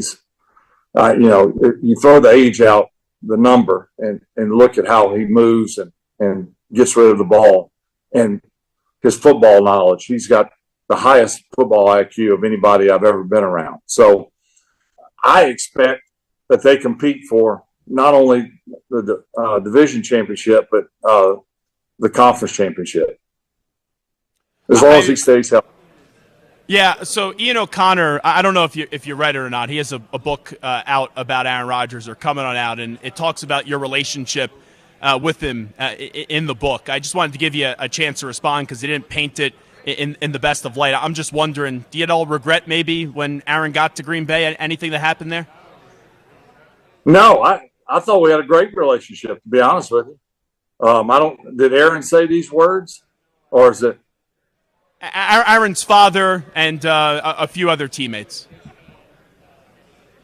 That's news to me. But I felt like we had a great relationship. We watched a lot of film together. And we didn't hang out. I was quite a bit older than him. I went home to Deanna and the girls. We played golf together. Anytime that he would ask, "Hey, do you mind if I watch extra film with you?" I had no problems with it. I'm a little taken aback by that, but I don't believe. Well, first of all, I don't read anything. I don't watch anything. So the only time I hear something is if I'm doing a show like this, or I'm somewhere where in familiar territory with people that I played with that they know, and so on and so forth. But I thought we had a great relationship, to be honest with you. Talking to Brett Favre. When we get to Patrick Mahomes, what he's been able to do, it's as good of a start of a career as you could get. There's already that greatest of all time kind of conversation. Where are you when we're in that regards, you being someone that's an all-time great quarterback, and someone that has a Pro Football Hall of Fame jacket? Well, I think Patrick is deserving of all the great things that have been said about him. He's got great leadership. He's got great playmaking ability. Seems to have fun. He's with arguably the best coach in NFL history, who I had the pleasure of playing under for several years. Andy is the best. You can't help but want to play for him, which all that does is brings a positive environment, even more positive. I mean, they're winning, they're having fun. They got a great catalyst at quarterback who can make every throw. But I think it's a little premature, and he'd probably say the same thing to even consider him as the greatest. I mean, what, Tom's got like 7 Super Bowls? Yeah. Only 7, but and beat Mahomes in a Super Bowl too. What's that? And beat Mahomes in a Super Bowl and an AFC Championship game. That Tom Brady. Yeah. Well, Tom's beating everybody, so it is what it is. But Tom is certainly deserving of that title, and until someone gets even close, which is going to be a tall order. But I would say, if there's a team that can do it, right now it's Kansas City. They just reload every year. Their quarterback plays great, always keeps them in games, wins the close ones, wins the games that you're supposed to win, and again is well coached. So if anybody can do it, they can. Before I ask you about the independent documentary film that you have coming out on August 27th, and I want to give you a ton of time to discuss whatever you want to do with that. Rookie quarterbacks in the league. We had 6 rookie quarterbacks go in the first round of this past draft in the first 12 picks. Who were some of the guys that really jump out to you with some of those rookies that you're excited to see play this year, potentially? Well, you got to start with the first one. It's going to be interesting. Caleb Williams, I don't know him. didn't see a lot of his games, but what I saw, the guy, you can't argue. He's a tremendous talent. And in some respects, and you have to, maybe I'm dating myself, but he reminds me a little bit of Jeff George, if that rings a bell with you. And now Jeff was a few years ahead of me, but when he came out, he had all the tools and had a tremendous arm, highly regarded. And like a lot of guys that get drafted early, sometimes it's not the right situation for you, but you never know, nor do you have an option. The only one that I think chose to not play for the team that drafted him in the first round was John Elway. So you play the hand that you're dealt. So Chicago has struggled. I don't think anyone can argue with that, but Caleb has a lot of weapons that a lot of guys don't have that they wish they had. And I think the most important, if I would call it intangible, maybe that he's going to need, I think this year more than anything is, he's got a great arm. He can move around. He can make all the throws, but he's going to have to be a solid leader. They're going to have to rely on him. And there's going to be a lot of ups and downs, maybe more so than he had in college. So how he handles that will maybe determine how good and how long he plays long after. But, I think Bo Nix is an interesting guy. Was just a guy at Auburn, went to Oregon, and just was a ball buster. Man, he was incredible. Can he take that? And I think he's in a great spot with Sean Payton. I don't think anyone can argue the two of them together could be pretty damn good. So first and foremost, I'd like to see what those two do. But you're right. There's a lot of times, the guy that I don't want to say pick last, but in regards to first round guys, gets lost in the shuffle, ends up getting a chance to play early, and a lot of times it seems to me rises to the top quicker than others. Brett, before we let you run, tell me about the independent documentary film that you got coming out on August 27th called Concussed: The American Dream. Yeah, me and a guy, David Cano, who really put this together. David's a great guy. We've actually, I say we, he's done most of the leg work. I got a small piece in it where I talk a little bit about concussions and my history and so forth, what I know about concussions and so on. But David really has done a great job of putting this together. And the storyline is really about the young man, Tyler Sash, who played at Iowa and was drafted by the Giants, was really an Iowa hometown hero, and would give you the shirt off his back. And again, if you watch this, you'll hear all the things that I'm saying. Was the furthest thing from what he became, and his mom paints a great picture of Tyler and how he was prior to head trauma. And the thing about concussions and head trauma is you can have one concussion and it can be your demise. You can have 20 and maybe, seemingly be okay, at least for the short term. There's no rhyme or reason. And, one of the things that they know about neurological diseases today that maybe they didn't know back in the day was that head trauma increases your chances of getting a neurological disease, and it's really frightening. So I think the most important thing that people should take from this is that no one is immune to head trauma. You can fall on the playground, pee-wee football, an elderly slips on the floor. There's so many ways to get a concussion, and what I've learned with concussions, and I remember having a conversation with the doctor that Will Smith portrayed in the movie Concussion years ago, Dr. Benjamin Amalu. I asked him, we were doing a conference call with several others, and at the end of that call, I said, Dr. Amalu, when is a good time to play tackle football? And he kind of kind of chuckled and he said, "Never." He said, "I know that football fans and people in the front office, and they don't want to hear that. But there's never a good time. The human head is not built for, the violent hits that we occur in not only in NFL, but in high school, college, junior high.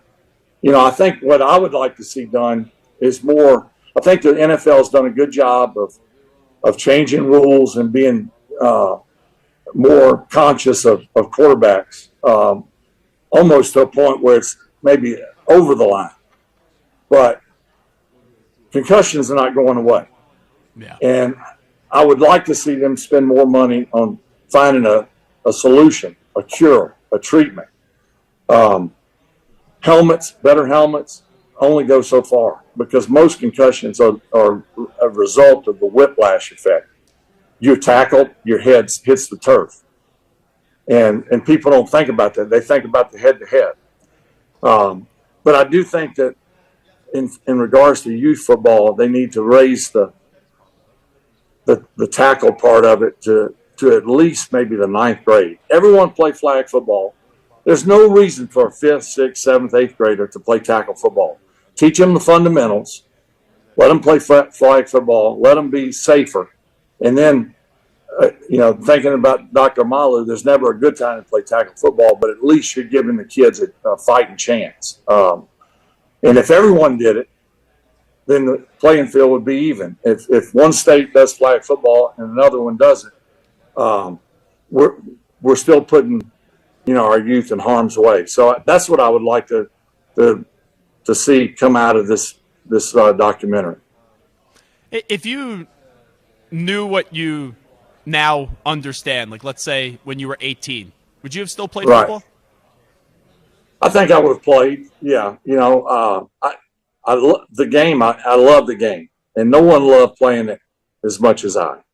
And that's from day one. And I don't think many people, whether you're a fan or not, would deny that I had fun. But concussions were not painted in the light that we now know them until the latter part of my career. And my last play just happened to be a major concussion where I actually blacked out, was out for a minute or two. And there's never a good time to have a concussion of that magnitude, certainly not at 41. So I would have played.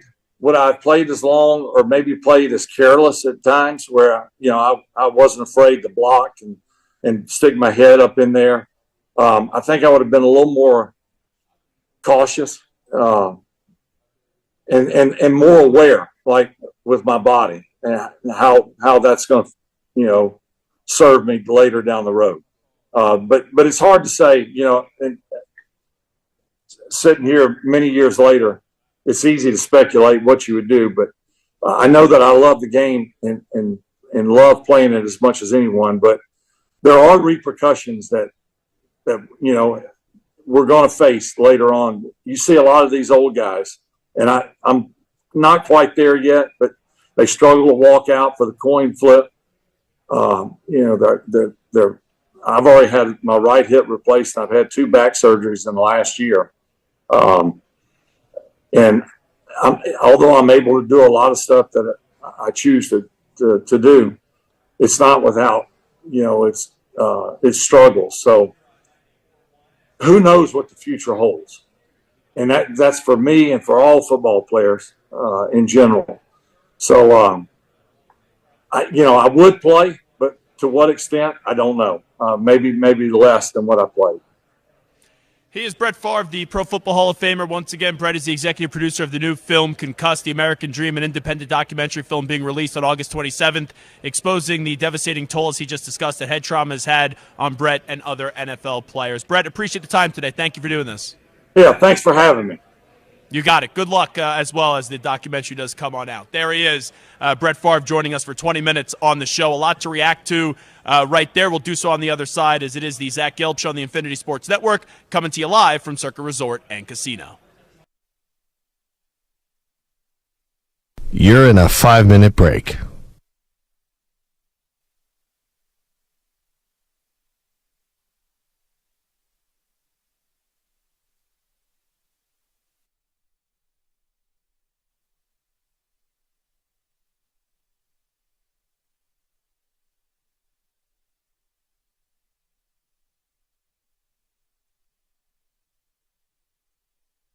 4 minutes, 30 seconds remaining.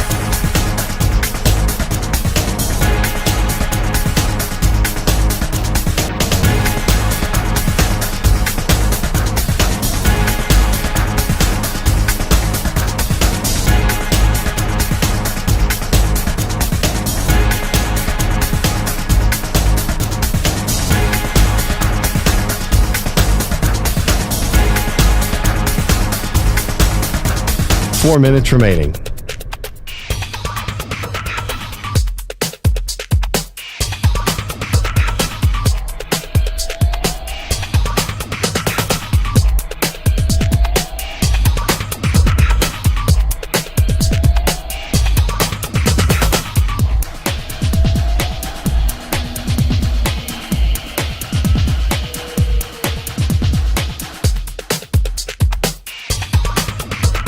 Three minutes, 30 seconds remaining.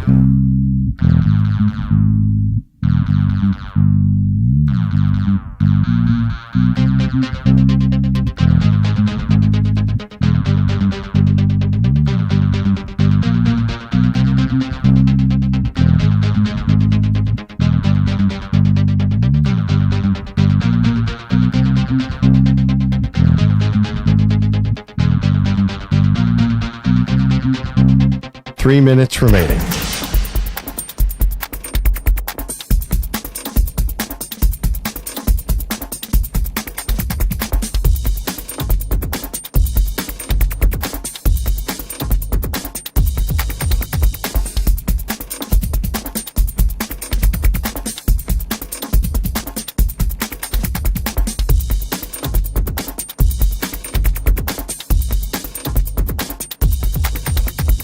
Two minutes, 30 seconds remaining.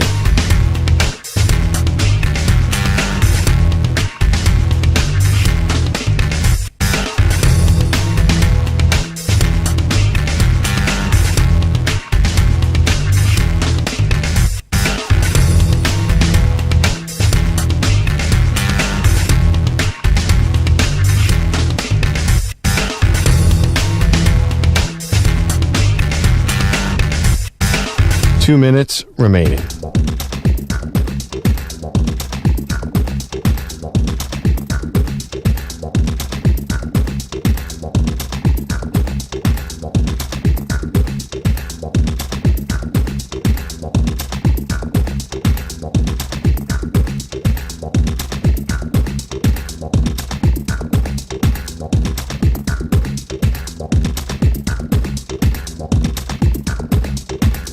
1 minute, 30 seconds remaining.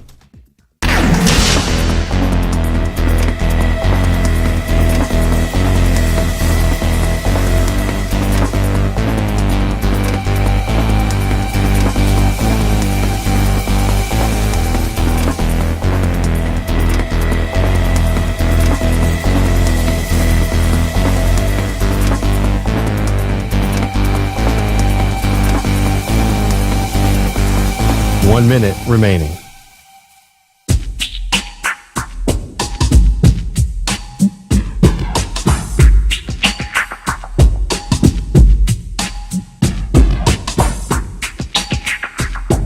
.45 seconds remaining.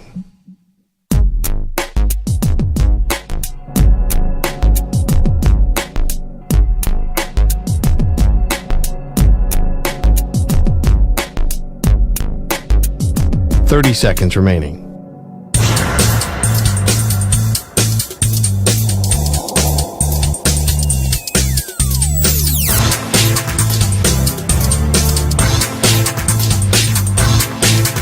.15 seconds.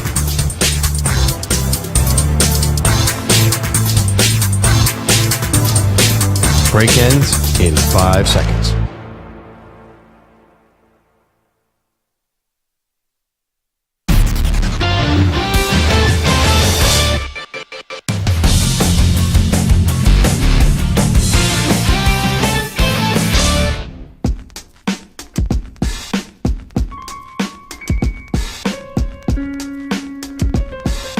Welcome back to the Infinity Sports Network.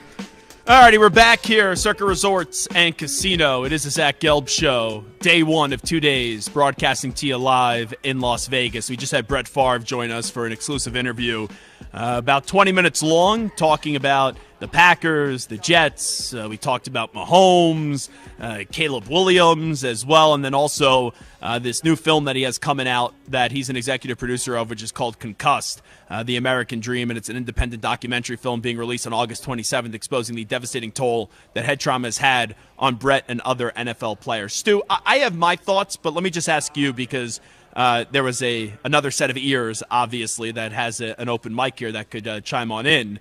What was your biggest takeaway from the interview? There were a few. I think the one about him comparing Caleb Williams to Jeff George was kind of interesting. Yeah. I think it'll come off as maybe negative. I don't think he meant it to be, but when he said that name, I was like, huh, interesting. That's obviously like a guy that was very talented and never really stuck and never really lived up to expectations in the NFL. And then I guess the other part was the Mahomes and But Brady here's the stuff. thing. Hold on. We'll circle back to Sure. that second part in a second. Let me just address what you said. When I heard that, because I was thinking, do I follow up and say, do you believe Caleb Williams is going to be a bust like Jeff was? And the way that I interpreted the answer was he was talking more so coming out of college where it's like hey, you could do all type of quarterback, and we know Jeff George was a number one overall pick. You're right. It comes off disrespectful because of what the career turned out to be, but I guess I understood the analogy from when he was starting the comparison, not necessarily talking the end result, but yeah, you're probably right. When that gets picked up in places, Brett Favre compares Caleb Williams to Jeff George, people are going to just think about the totality of the career for Jeff George and how obviously it didn't live up to the hype and probably draw that correlation. Yeah, that definitely perked up my ears a little bit when I heard that name. And I guess the other thing about, obviously he knows he's one of the greatest quarterbacks of all time, right? Maybe top 5, top 10, somewhere in that range. Like he's in that conversation of the all-time greats. And kind of his opinion on Mahomes versus Brady, I thought was pretty interesting, and how, okay, it's a little premature, but at the same time, like he's on his way. So I thought that was interesting from Brett as well. Yeah, so I said it. I think Mahomes is the third greatest quarterback of all time right now. Like if he retired tomorrow, I think obviously people want to see more, but what he's already done has already solidified a spot in Canton, Ohio. And that is a quick not only rise where you're like great, elite for 2 years. We're now talking about the guy has been to 4 Super Bowls and he's won 3. And the one loss came to the greatest quarterback of all time in Tom Brady. So I don't think it's crazy to have the conversation, but anyone right now saying Mahomes is going to surpass Brady, like just winning another Super Bowl this year, yeah, it gives him one thing Brady says he has gives Mahomes one thing Brady has never done, which is, okay, win 3 straight Super Bowls, which is one of one accomplishment, right? But Brady could fire back if he wanted to. Hey, I beat Mahomes in an AFC Championship game, and I also beat Mahomes in the Super Bowl. The two things, I don't know if it's interesting, but the two things that also stood out to me, Stu, let's start with the Aaron Rodgers stuff. So the Ian O'Connor book, I think it's come out, or it's about to get released. They send a bunch of copies, doing interviews everywhere, and excerpts have been written about. That's how I found out about it, because to be fair, I've not read the book yet. And I'm not really interested in the book because Rodgers still playing. I when it's about a current person, I feel like a book, someone that's actually playing, still in the NFL, a book, a documentary, I want to see that stuff when the person actually retires. When the story is a little bit old, not when it's still, okay, we're living in the present right now when discussing, the career while it's still going on and there's still chapters to be written. But in the Ian O'Connor book, Rodgers' father has said that that Aaron told us some stuff, that Aaron wasn't always welcomed by Brett, and there was some story about there was some charity signing, and I guess Brett Favre took a helmet or took Rodgers' game helmet and then had the whole team sign it, and there would be trips that he wouldn't invite Aaron to. But I don't know about you, And this is what I was just, I don't want to say blown away by, but I was just a little bit surprised by how, I think it's well documented, right? At least there's a general belief. We don't know everything, but the general belief is that Aaron Rodgers and Brett Favre don't have a good relationship. Maybe it's improved over the years, but when he was in the locker room with Aaron, that was not a good relationship. But I understand it because that was just like with Aaron and Jordan Love, who I guess they did have a good relationship, but they drafted someone to ultimately replace you. Like, I don't know about you, Stu. He seemed like blown away, couldn't even comprehend that people thought they had a bad relationship. I thought that was pretty much like general knowledge that most people knew that Aaron Rodgers and Brett Favre did not get along when Aaron's career started. Yeah, I think so. Even before this book, I think for years now that's kind of been the prevailing thought. That Sentiment. Exactly, that these two didn't really get along. Maybe Brett wasn't as welcoming. I know we often do the sports radio topic of, when a team drafts a rookie quarterback and there's a veteran in front of him, how much does he, what responsibility does that veteran quarterback have to mentor, train, all those words, the young quarterback? And I think it's a tough spot because, Favre, a legend, a Packers legend, obviously Rodgers is coming in to take his job. It's just a matter of when, not if. So that's a tough spot. So, and again, I don't think it was surprising to anyone that that's the case. And he was very complimentary to Rodgers now. He said he expects, right, AFC Championship game to be competing for a Super Bowl. We'll see if the Jets can actually do that because Aaron has one Super Bowl appearance in his career, one Super Bowl victory in his career. He's been to a bunch of other conference championship games. It's crazy with how early he won that Super Bowl, has never been able to get back there. So he was complimentary to Rodgers in the interview, I thought. The other part, how about the praise of Jordan Love? Jordan Love doesn't need any more praise, but I thought Favre hit the nail right on the head where it wasn't even talking about the skill and the arm talent and the mobility and what he did. It was leadership skills. And I've said this before. When Love handled the situation, when Rodgers, was clearly not happy, even if he wasn't being a jerk to Love behind the scenes, he wasn't happy, and I don't blame Aaron Rodgers for not being happy, right? That was your team. You wanted to finish your career with that team, and it was a realization that wasn't going to happen once they drafted Jordan Love. Love never speaking out of term. Love never becoming a distraction. I think that's made him a better leader. And even earlier in this year, where the first half of the season, we didn't know what Jordan Love was going to be. It wasn't the way that we look at Jordan Love now was not that way 7-8 weeks into that year. And he never threw a teammate under the bus. But that leadership skills that Brett Favre highlighted with us about Jordan Love, that's what gets me the most jacked up about Jordan Love as a player because he's easy to root for. He is someone that, yes, you see the talent, you see the potential and what he was able to do down the stretch with 20 total touchdowns. But with that being said, it's the leadership that stood out to a Hall of Fame quarterback like Brett Favre. And also, I'm not a Hall of Fame quarterback. I just watch a lot of football. But those leadership skills make you want to root for the guy.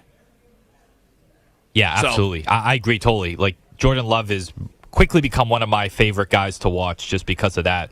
Obviously, he had a kind of a weak start to his career in last season, but second half of the season, he looked like one of the better quarterbacks in the league.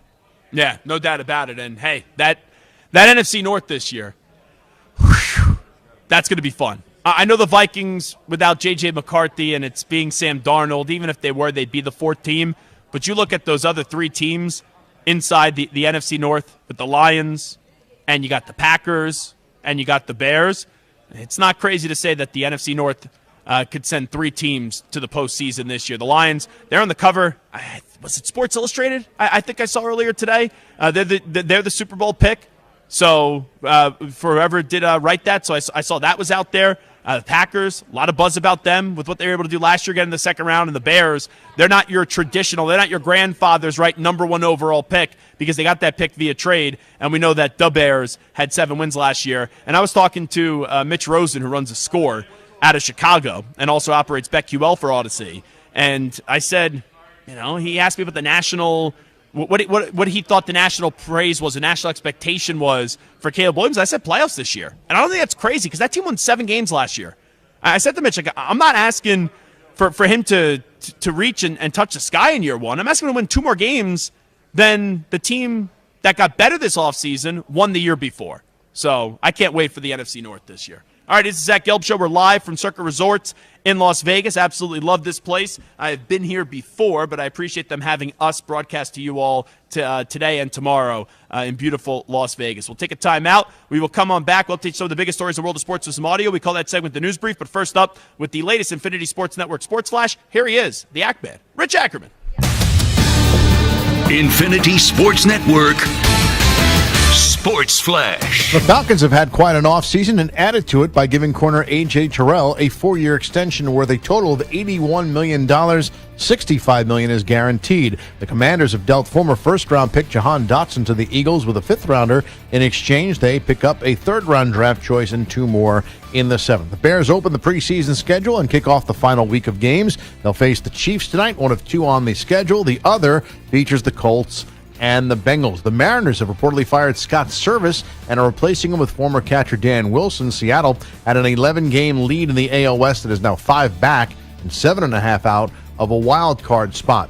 Action this afternoon, the Cardinals lead the Brewers by a score of 3-0 in the bottom of the 8th. Milwaukee with just 2 hits on the day, and the Athletics out to a 3-0 start over the Rays in the top of the 4th. These are all finals. The Yankees 1 hit the Guardians 6-0. Aaron Judge home run number 20, make that 48, and Garrett Cole gets his 5th win of the season, going 6 scoreless, allowing just that 1 hit. The Nationals defeated the Rockies by a score of 8-3, and the Cubs crushed the Tigers 10-2. I'm Rich Ackerman. Hey, like us on Facebook. Our handle is INF Sportsnet. That's INF Sportsnet for our Facebook page. This is the Infinity Sports Network.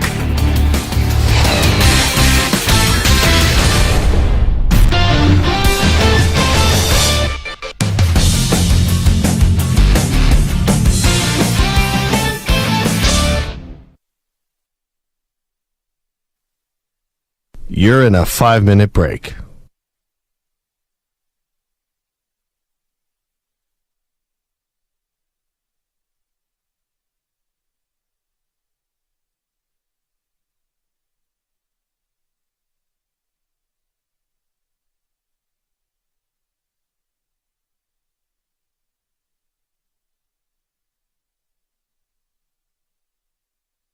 Four minutes, 30 seconds remaining.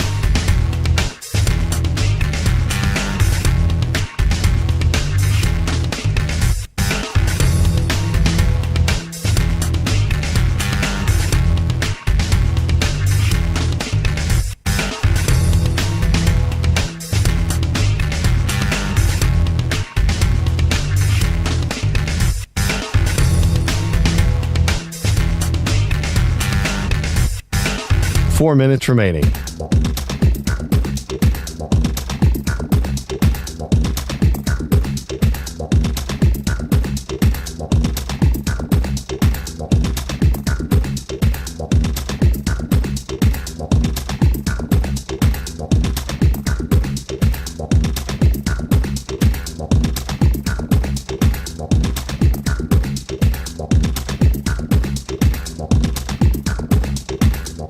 Three minutes, 30 seconds remaining.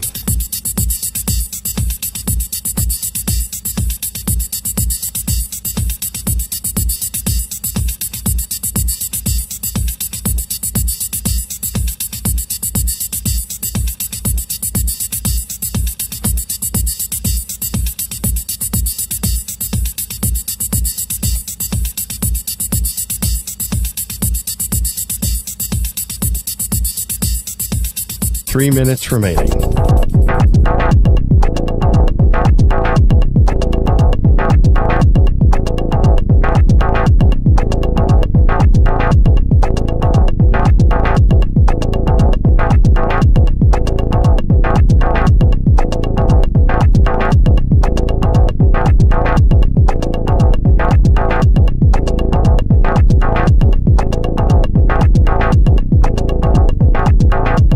Two minutes, 30 seconds remaining.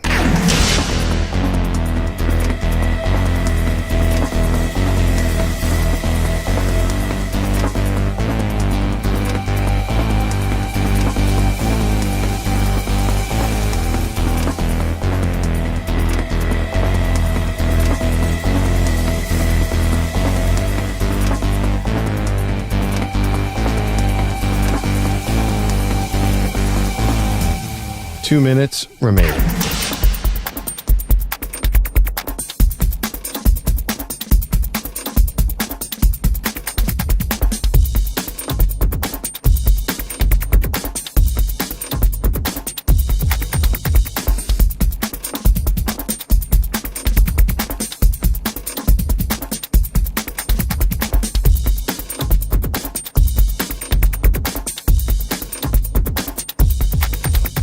One minute, 30 seconds remaining.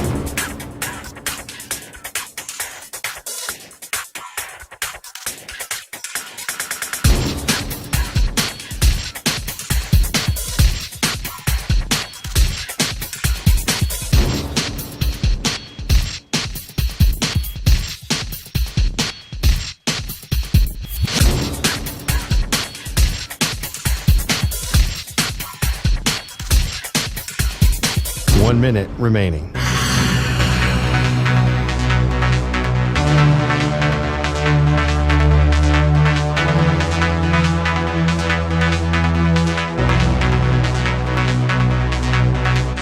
Forty-five seconds remaining.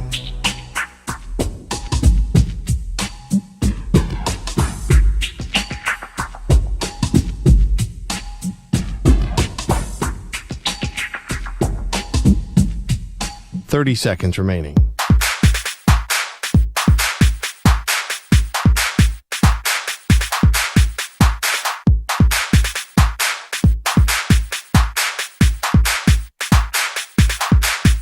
Fifteen seconds.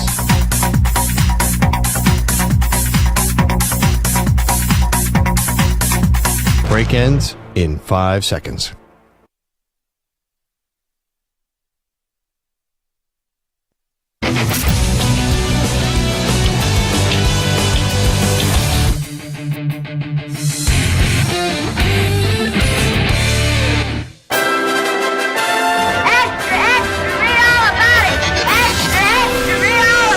Time for your daily news brief. We get you caught up on the rumors, reports, and reconnaissance from the day in sports.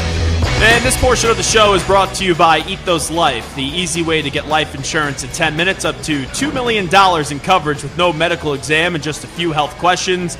Get your free quote at checkethos.com. Not available in all states. We are here at Circa Resorts. It is the Zach Gelb Show on the Infinity Sports Network. Let me get to a little news brief here, and we will start things off. How do you say this guy's last name? Doucette. Thank you. Darrell Doucette, who is a flag football quarterback, and he says he's a better flag football QB than Patrick Mahomes. This is courtesy of TMZ Sports, and this is all about the Olympics with flag football right around the corner. At the end of the day, I feel like I'm better than Patrick Mahomes because of my IQ of the game.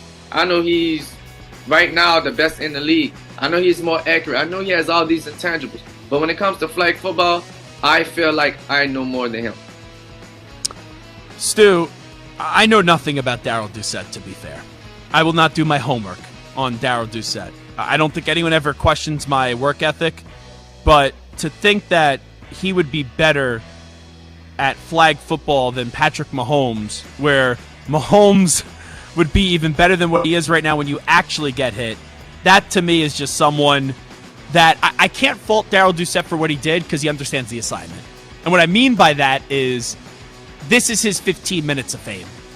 These are the 15 minutes that anyone will ever care about in terms of a national discourse with Darrell Doucette. So you say something crazy, and I don't usually like to accuse people of this, but he's putting his name in the spotlight here. So I understand a little bit what he's doing, but anyone that would rather have Darrell Doucette in a flag football game over Patrick Mahomes, I think, needs their head examined still.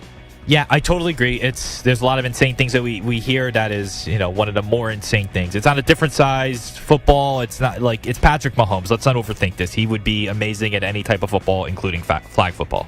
It'd be easier for him. You're not asking him to take hits. You're now asking him not to take hits. Yeah, I agree. I don't even understand that. Here is Paul Feinbaum on the ESPN. Is the Alabama dynasty now over with Nick Saban no longer coaching the team? We have to bring in Paul Feinbaum and Heather Dinich because we got big questions to discuss ahead of the season. And we're starting with you, Paul. Is the Alabama dynasty over now that Nick Saban is no longer the head coach? Ryan, we've seen Georgia win twice and Michigan win once since Alabama last won a national championship. So, yes, I would declare the dynasty done. It was done before Saban left. It's really done now that DeBoer is there. Well, yeah, it's obviously over because when you think Alabama football for well over the last decade, who's the first person you think of? It's Nick Saban.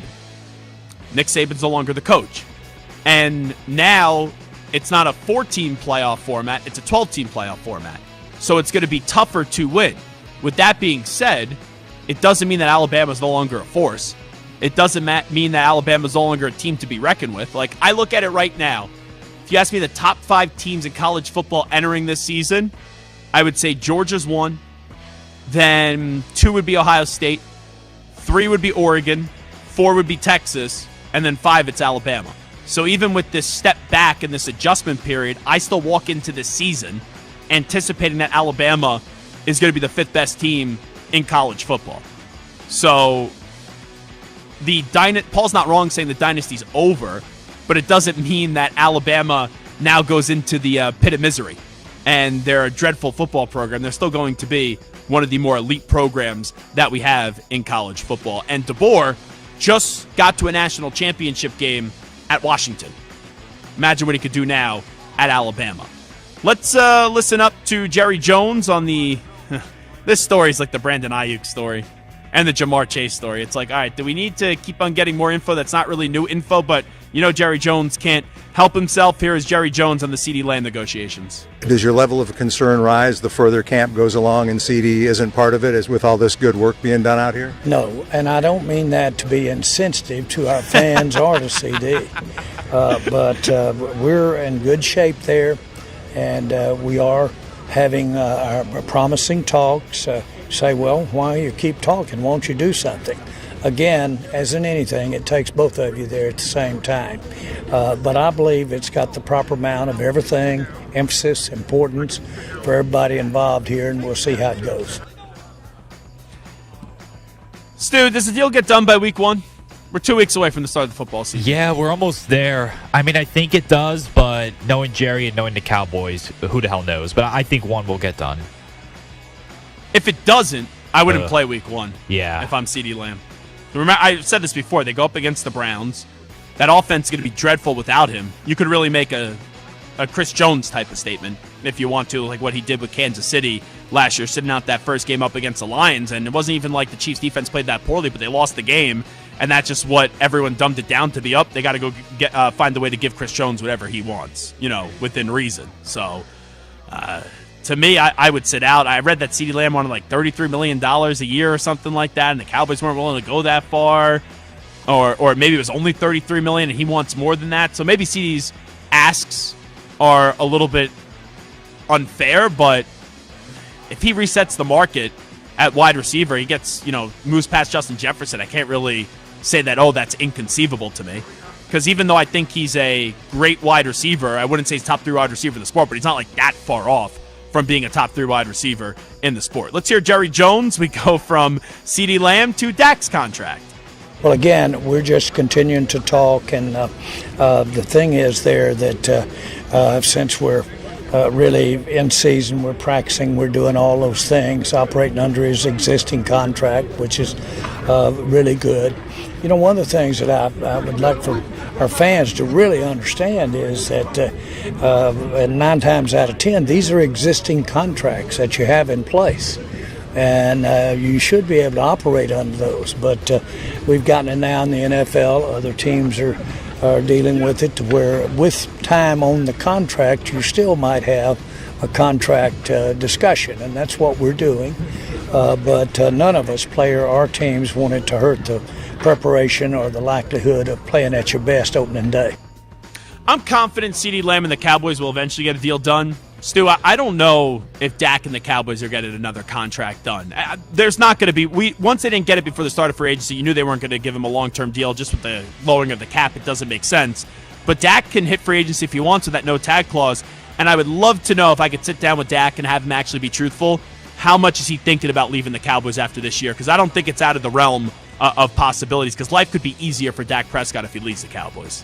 I think it's more likely than not at this point that he's not a Cowboy next year. I think it's, I don't, if you want to give me a percentage, maybe then? Like 60-40. Maybe Seattle, maybe the Raiders. You want him on your Raiders? I would take him, yes. At $60 million a year, would you take him? I would take him because he would be the best quarterback they've had since Rich Gannon, and they just, again, it's between that and getting a top 3 pick and drafting a quarterback, sure, I would take the top 3 pick. I just don't think they're going to be that bad to be able to do that. Let's go to Gerard Mayo, the coach of the Patriots. He says Drake May is ready to lead a huddle if needed. Comes to that pre-snap operation for Drake May, is he in a place where if he had to start, you feel like he's ready, or do you feel like he's still kind of coming along? 100%, I think he's ready to run a huddle. There's a lot of Drake May praise the last week. Now, I didn't go into this thinking that there was a chance Drake May was going to be starting week 1. I still don't think he will, but your antenna's up a little bit like, they haven't announced Jacoby Brissett yet, so you're telling me that there's still a chance. Ultimately, I still think that they will throw Jacoby Brissett to the Wolves in September. Originally, I thought maybe November would be the earliest to see him. At some point in October, especially with how tough the schedule is right out of the gate, you're only going to be able to hold off seeing a 3rd overall pick for so long, and Drake May will get on the field sooner rather than later. It just probably won't be for the first month of the season. It is Zach Gelb Show on the Infinity Sports Network. We'll come on back. Stu's got some quarterbacks for me, and I'll tell you how we're talking about those quarterbacks at the end of this upcoming NFL season.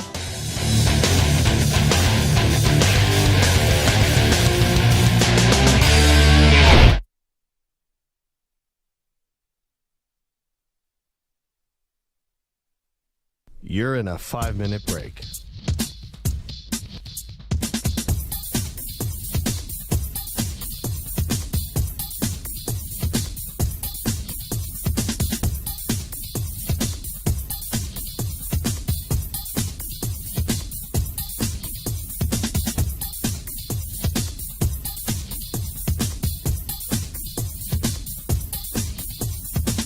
Four minutes, 30 seconds remaining.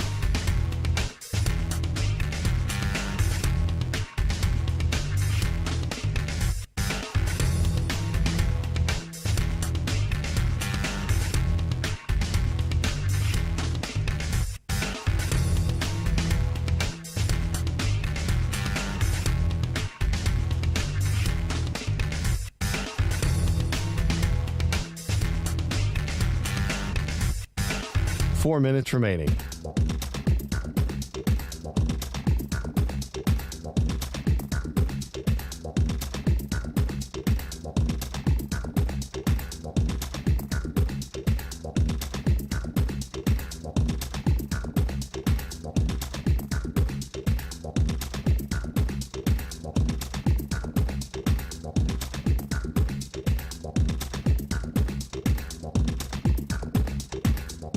Three minutes, 30 seconds remaining.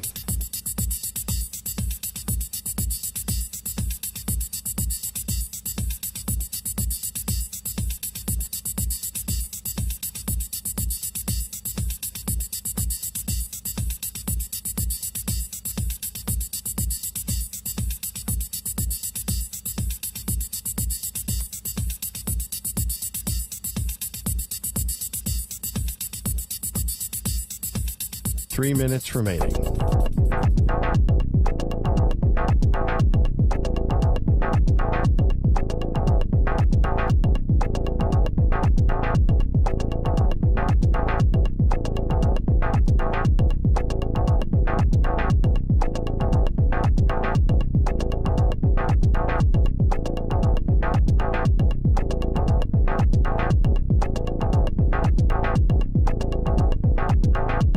Two minutes, 30 seconds remaining.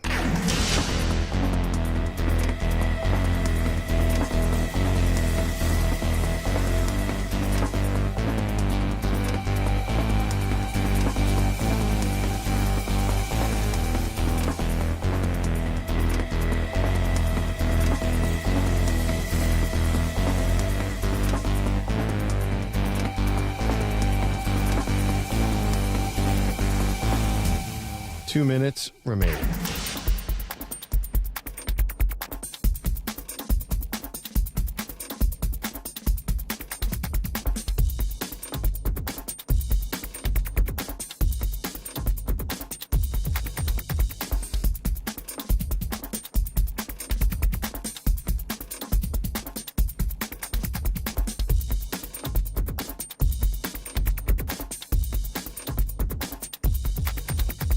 1 minute, 30 seconds remaining.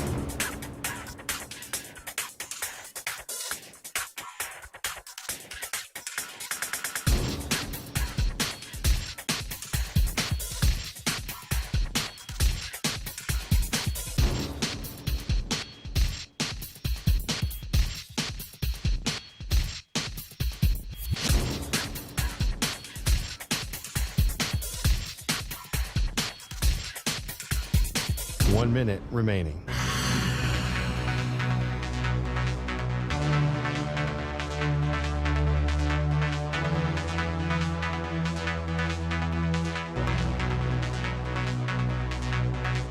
Forty-five seconds remaining.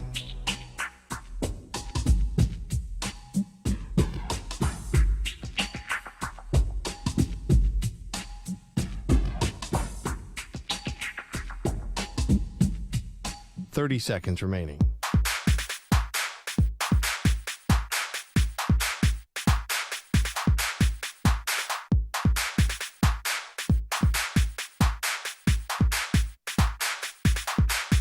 Fifteen seconds.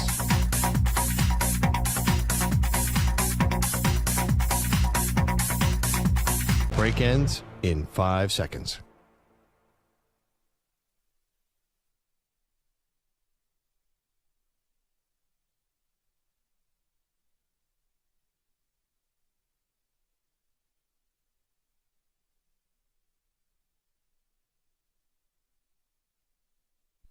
To infinity and beyond. He's live. He's nationwide. This is the Zach Gelb Show.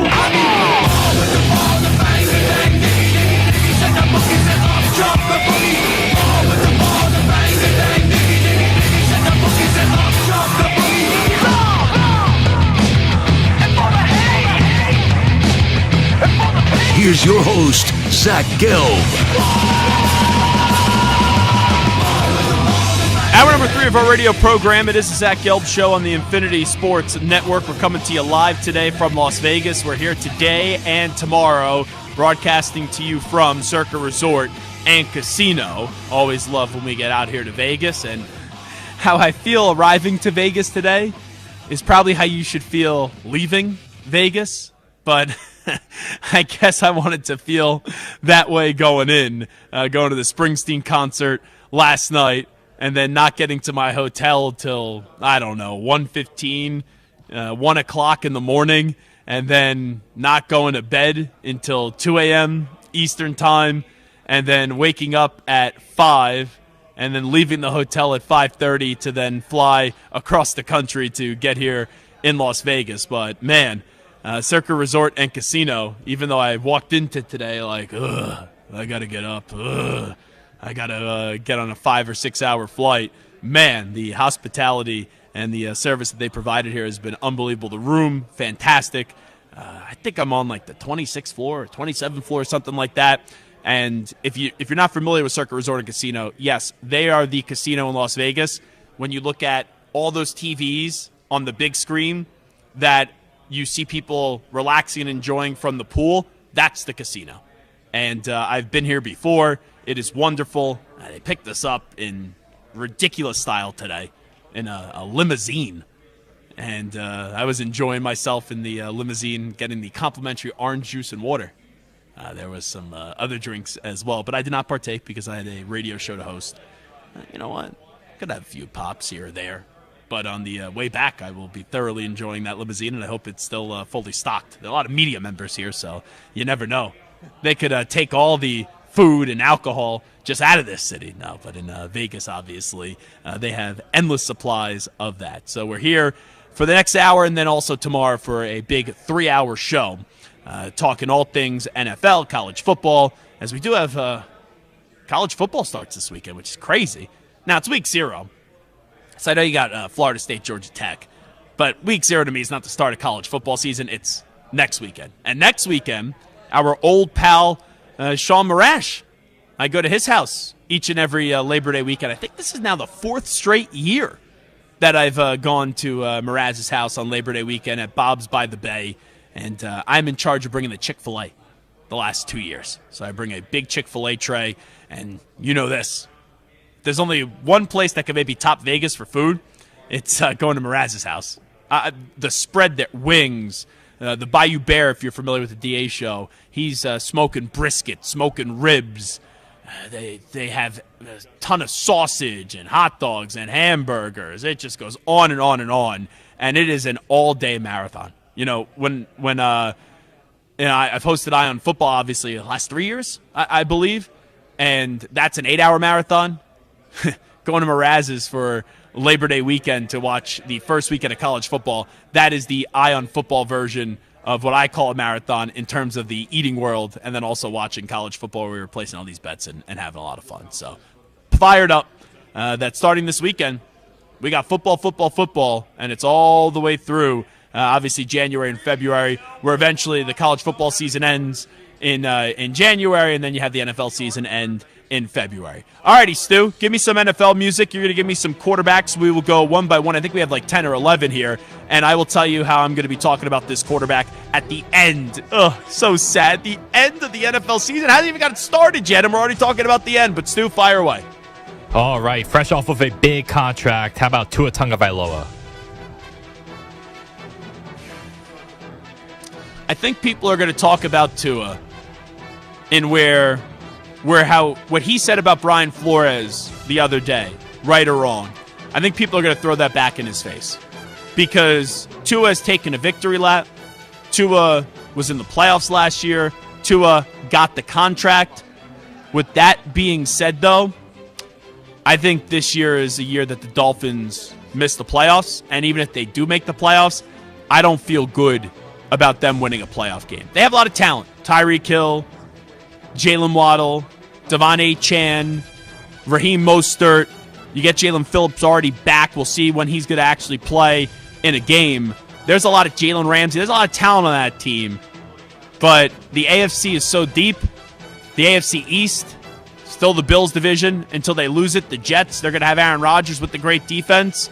I just look right now at the Dolphins as a team where the expectation for this year to be a success for them needs to be to win a playoff game.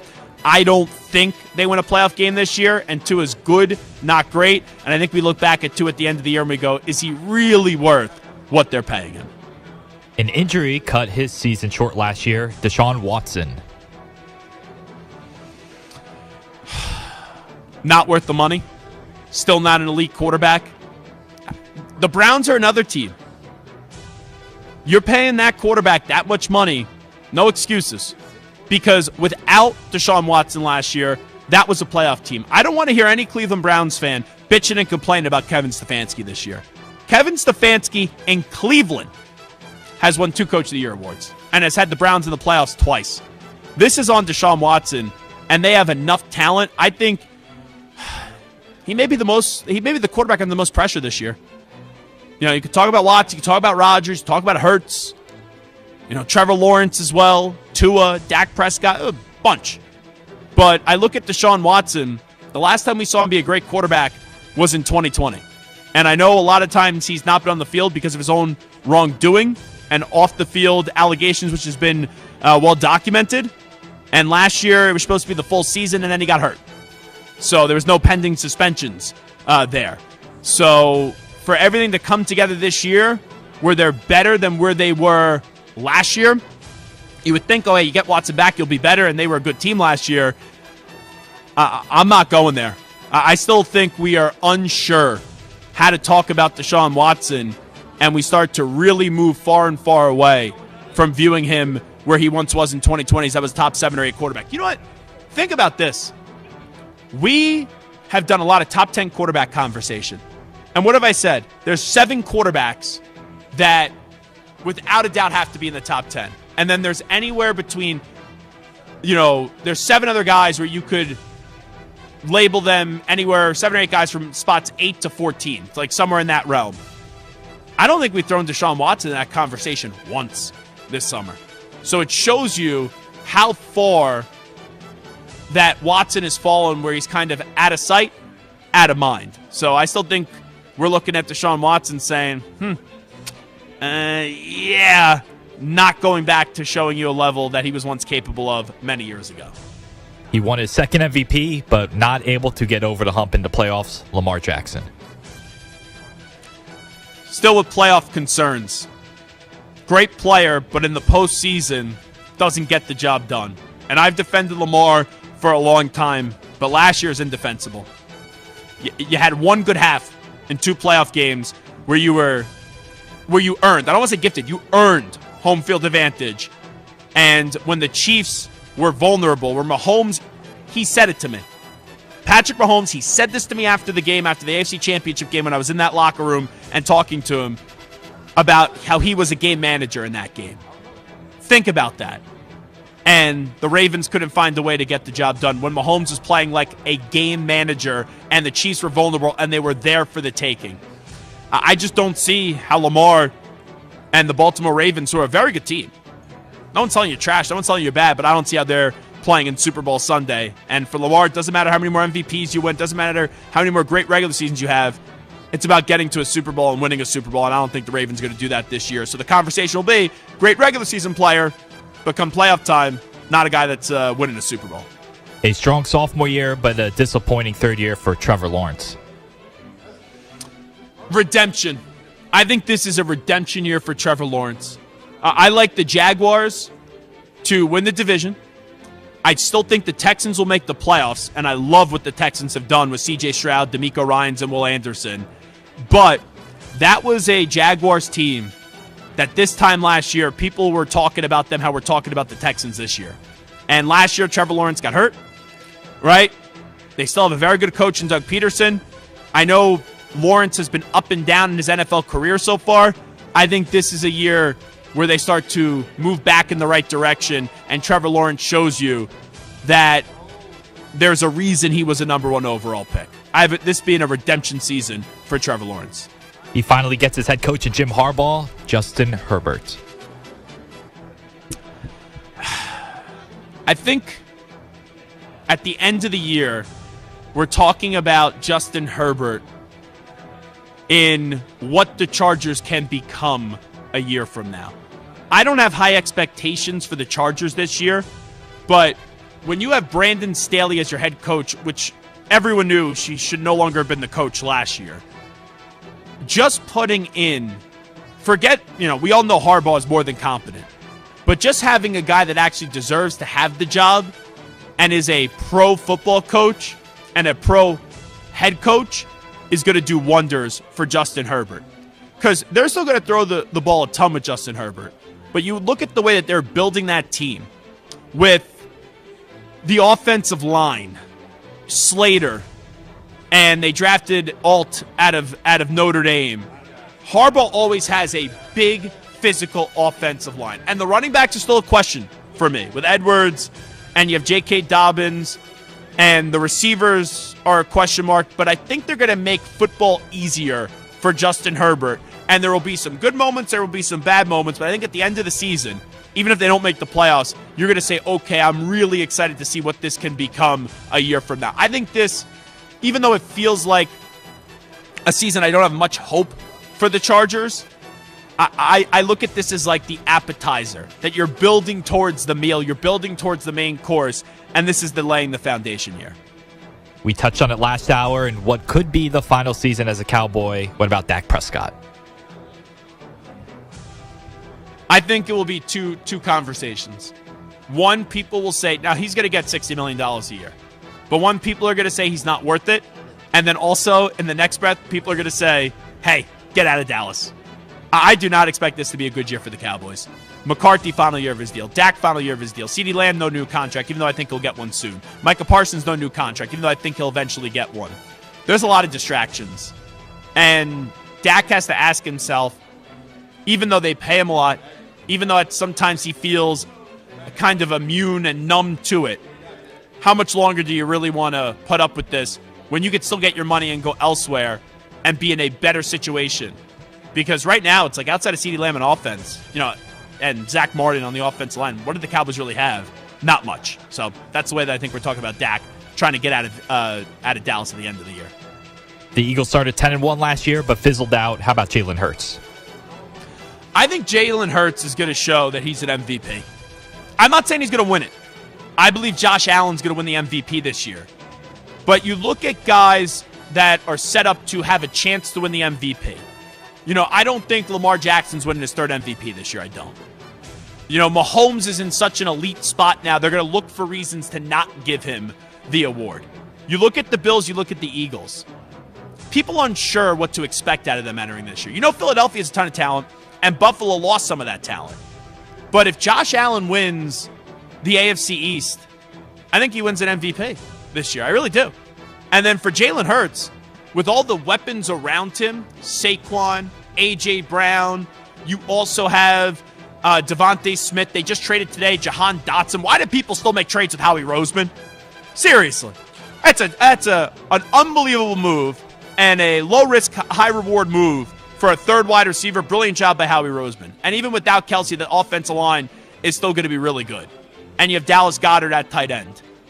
This is a year where the Eagles should win the NFC East, and not only win the NFC East, top 2-3 contender out of the NFC to go get to a Super Bowl. So I do believe that Jalen Hurts, where the team started off 10-1 last year and then had one of the worst finishes we've ever seen down the stretch by an NFL team, one win down the stretch. This is a year where Jalen Hurts starts to show he's more the quarterback that he was 2 years ago than he was last year. And we were talking about that quarterback outplaying Mahomes in a Super Bowl and looking like an MVP of the league. Massive expectations for the number 1 overall pick in Caleb Williams. Worth it, and that Chicago has finally had their savior. I really do believe the Bears are making the playoffs this year. And I think Bears fans not only going to be screaming the Bears a lot this year, they are going to have excitement that they have not felt in quite some time. Because it's one thing to be told you have the guy, and then for him to prove it on the field, that's going to be something special. You look around the league, there are some fan bases that have been tortured. Stu, yours is one of them. Yeah. You look at the Bears, though. Like, the Bears have had success right in our lifetime. We've seen them with Rex Grossman make a Super Bowl. We've seen them, make NFC championship games as well. But they never had a quarterback. When they made the Super Bowl, it was Rex Grossman. That Super Bowl was won in the AFC championship game when Peyton Manning came back against Tom Brady, if we're being honest. And Dwight Freeney shares that sentiment. I've talked to him about that before. But now you have a guy that could be elite QB in the league and one of the better QBs in the league. And I think he shows that even though they don't win a playoff game this year, even though they don't win a division, they'll make the playoffs this year. And that excitement is not going to be what you have right now at the end of the year. Oh, false hope, or we were selling a bill of false goods. A brand new home in Atlanta for Kirk Cousins.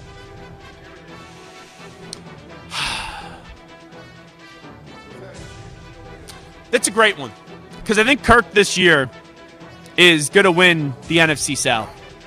With that being said, though, I think the way that we're talking about Kirk at the end of the year is of a man who wants out of the Falcons. Because that, to me, is the part that's lost in this equation. Everyone's like, oh, Atlanta, they drafted Michael Penix Jr., surprise. They'll sit Kirk 2 years. Is Kirk going to want to go through with that as he gets up there in age? So I do believe at the end of this year, we're talking about Kirk Cousins on where he's getting traded to, because I think he's going to force his way out. And maybe if it's not nasty and like a public battle, I think behind the scenes he's going to ask, hey, can you guys trade me? Because what I signed up for isn't what I thought was going to happen with you guys drafting a quarterback in the top 10.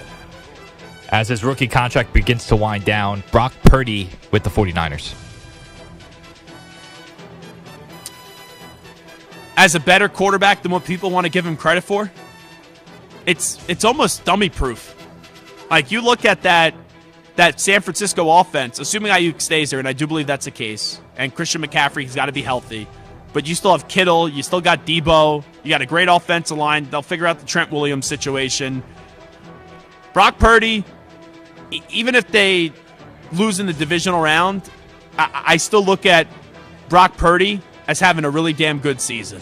And I think through time, the more and more you are consistently there or close to where you've been, people will eventually come around and give Brock Purdy more credit than what people make him out to be as a pro quarterback. All right, last one. He missed all of last season with an injury, but he's back. Kyler Murray. Oh, I thought you were going to say Aaron Rodgers. That's what I thought you were going to say. I think we're going to talk about Kyler Murray as a good quarterback. Before Kyler Murray got hurt, and I know he was back for a little bit last year, the conversation about Kyler Murray was he's good, now can he be great? Now can he be a franchise quarterback? Now can he be elite? I think this year with Marvin Harrison Jr., he shows once again that he could be a good quarterback, and then it's the same conversation at the end of this year that we were having a few years ago, which is now can he take the next step and be great or be elite? I think Kyler Murray will be good enough this year where people start to have some positive things to say about him at the end of the year. All righty, good stuff, Stu. This is Zach Gelb Show on the Infinity Sports Network. We broadcast all of our local Infinity Sports Network affiliates, Sirius XM Channel 158, and the free Odyssey app, and always streaming live on YouTube. And we're coming to you today live from Circa Resort and Casino in Las Vegas. We will take a break. When we come on back, why we need Caleb Williams to be great. And we also need Jaden Daniels of the Commanders to be great as well. I'll tell you why on the other side. You're in a 5-minute break.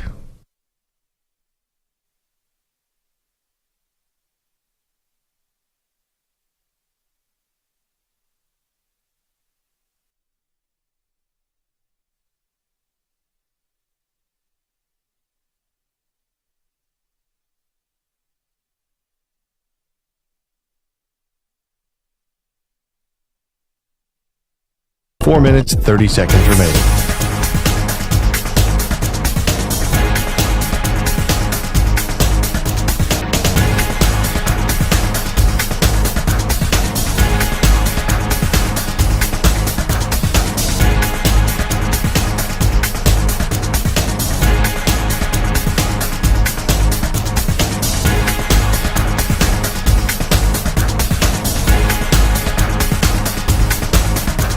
Four minutes remaining.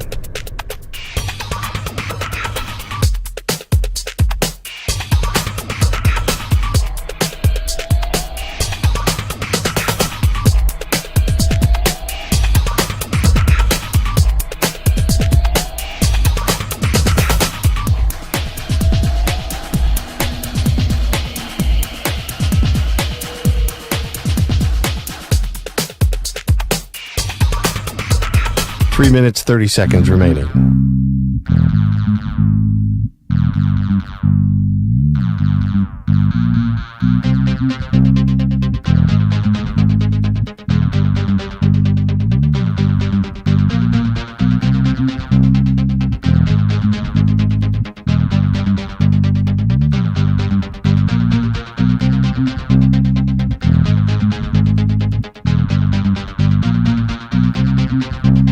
Three minutes remaining.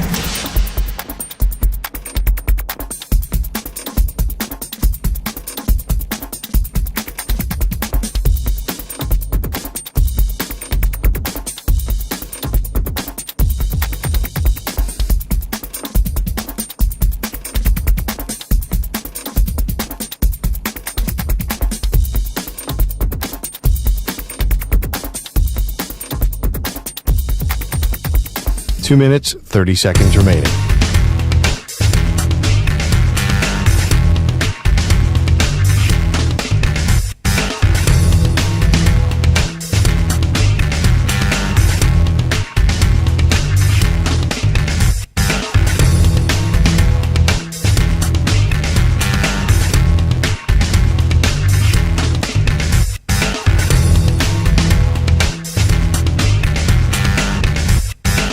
Two minutes remaining.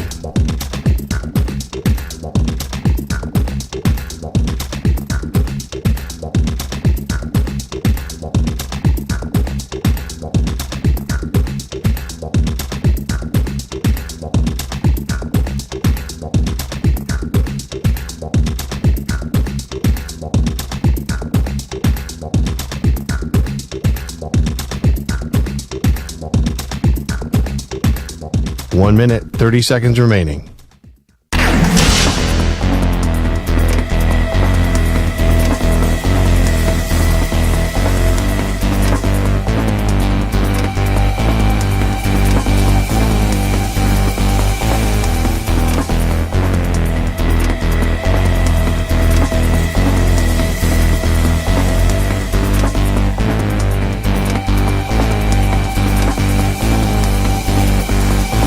1 minute remaining.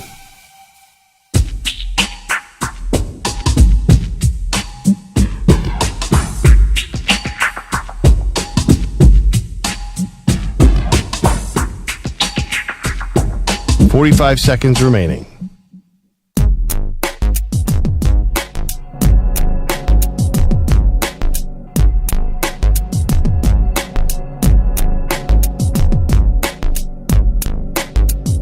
"30 seconds remaining.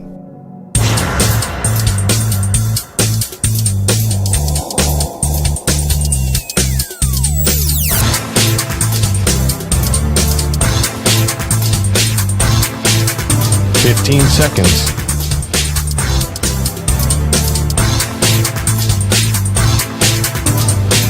Break ends in 5 seconds.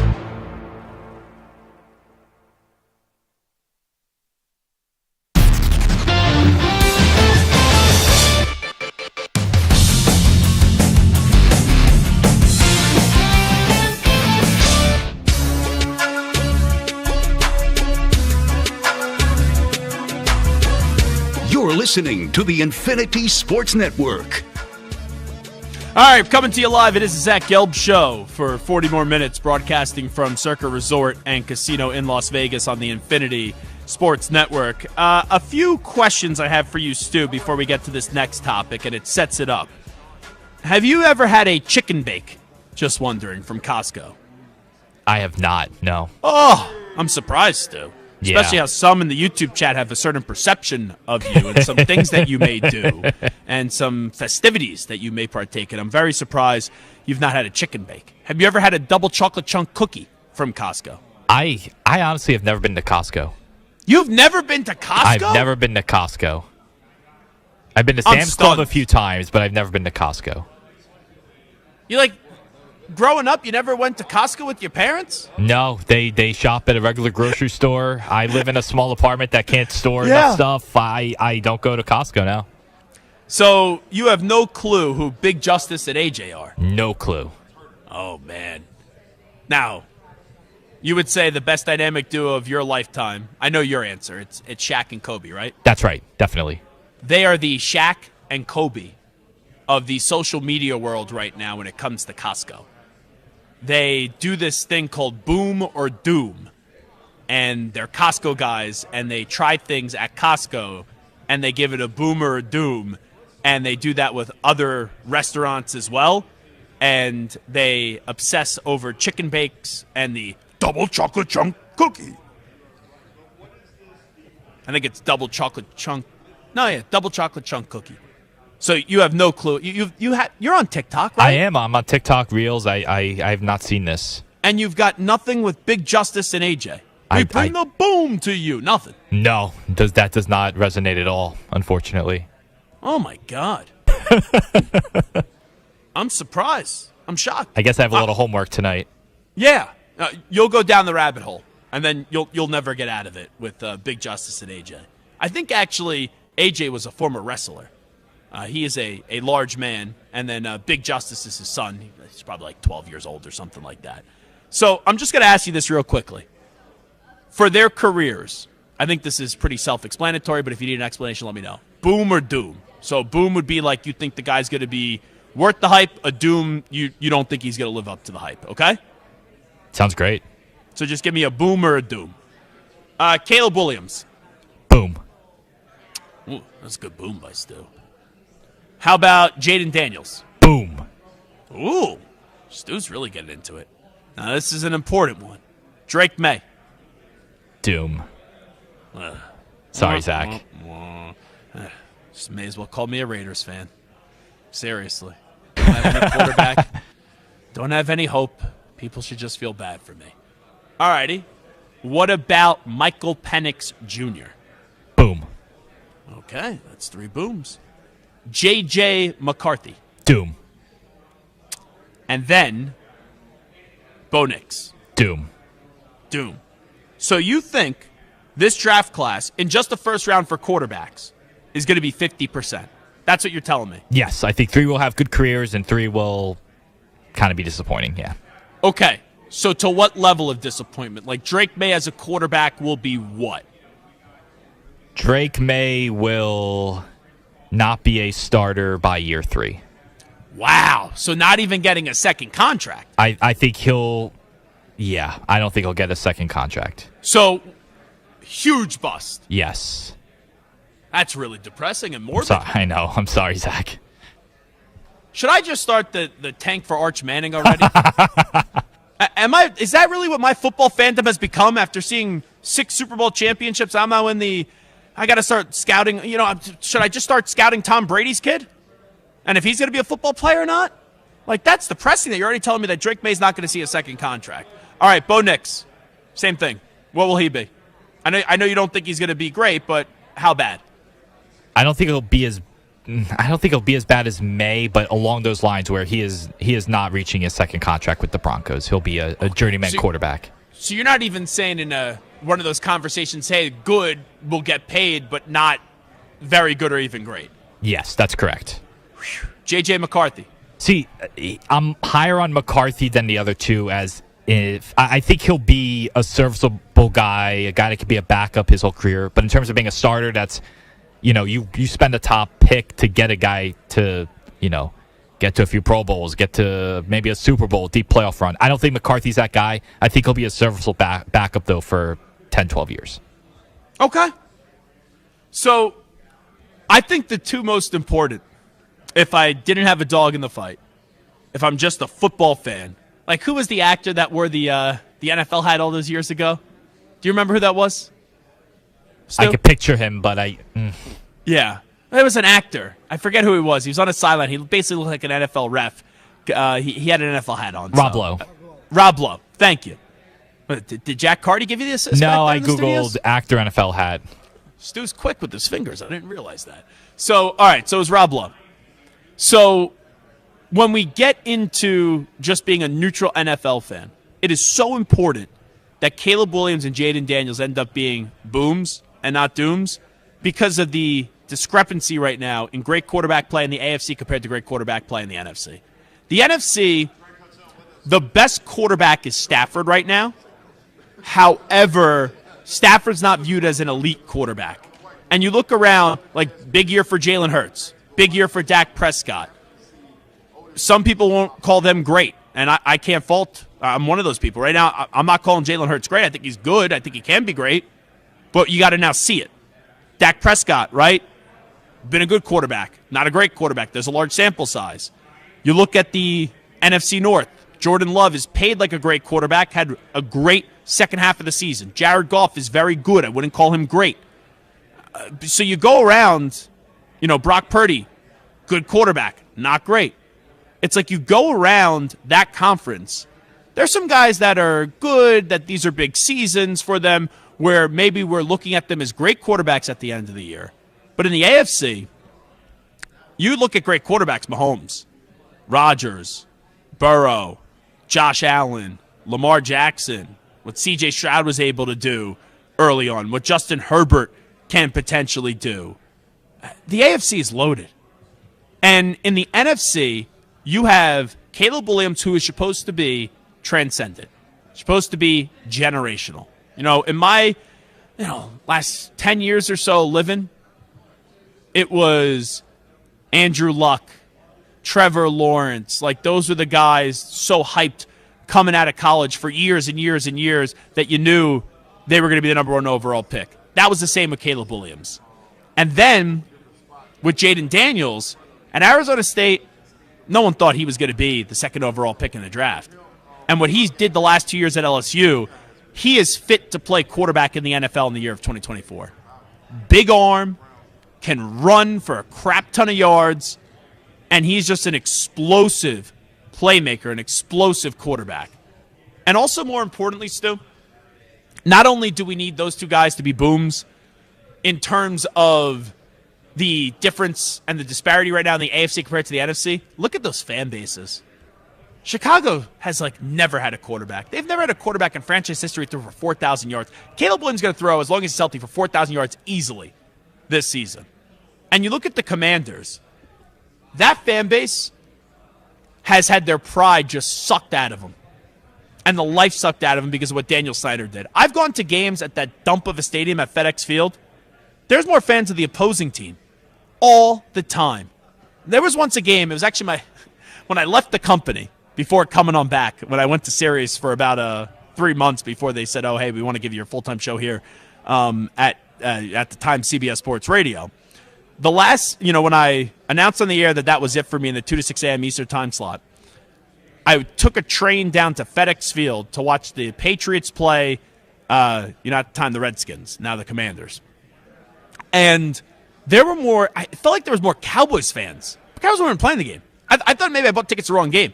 It felt like there was more Cowboys fans in that stadium than there were fans of the home team.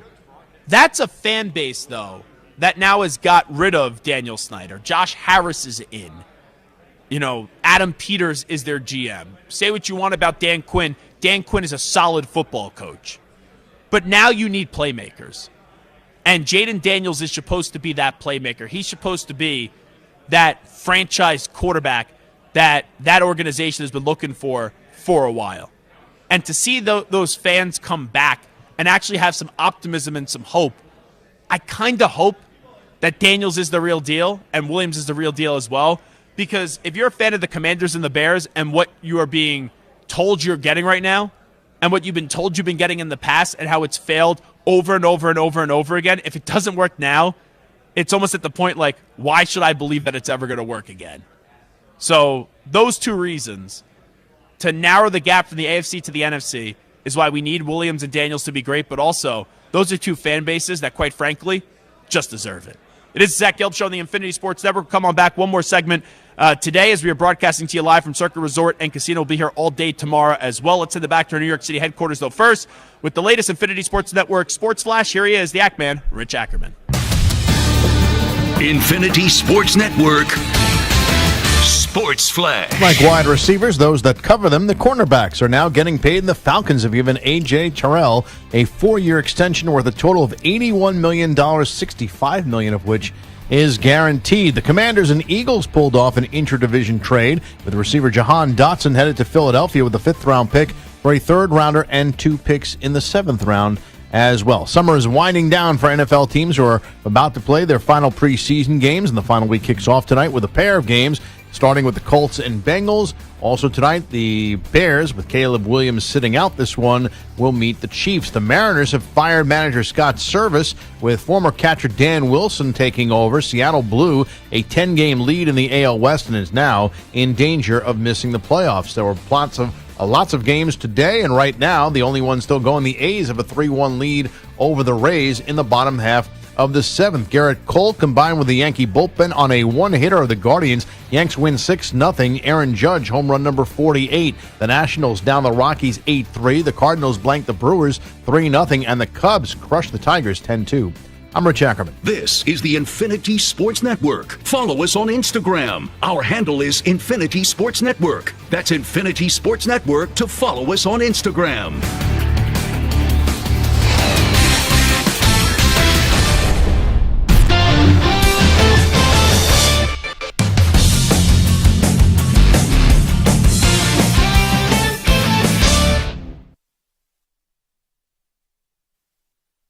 You're in a 5-minute break.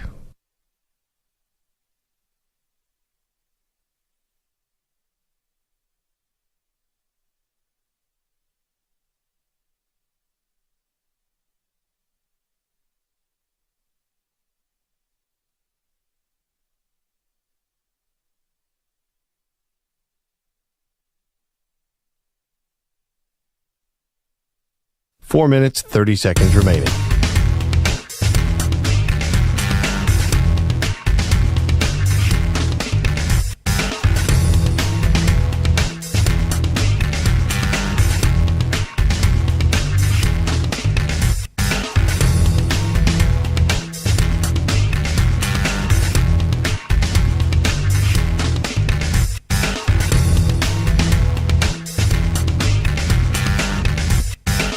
Four minutes remaining.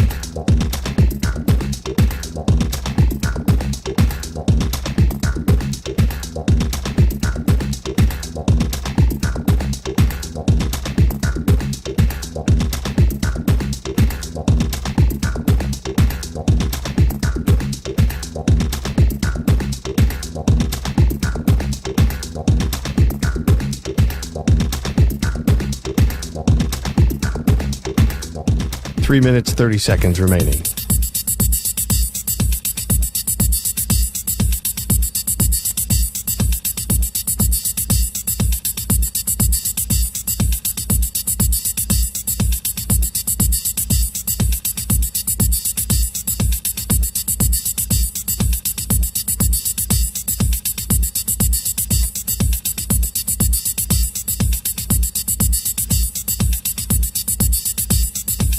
Three minutes remaining.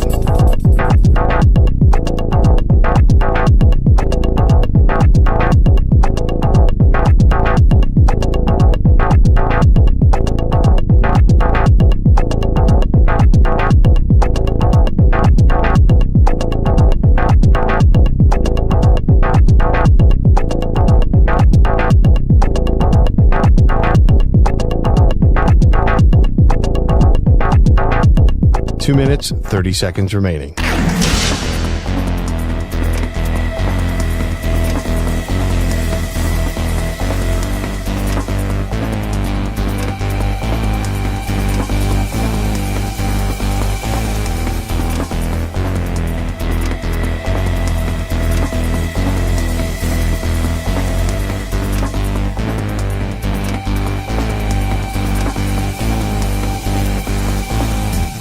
Two minutes remaining.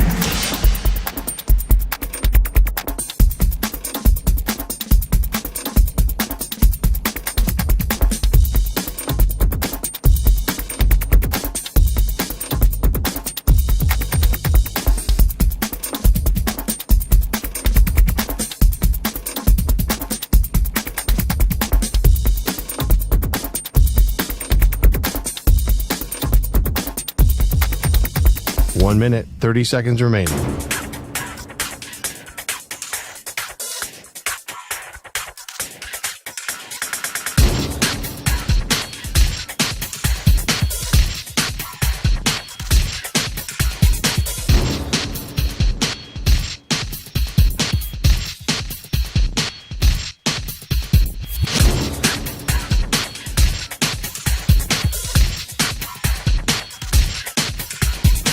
One minute remaining.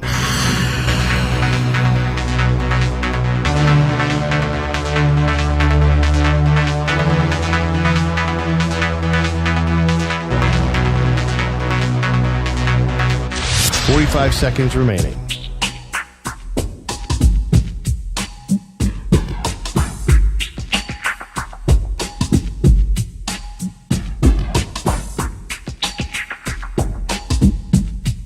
Thirty seconds remaining.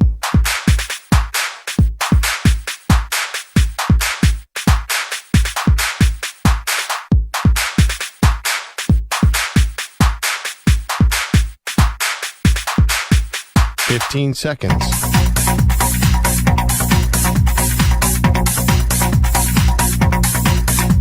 Break ends in 5 seconds.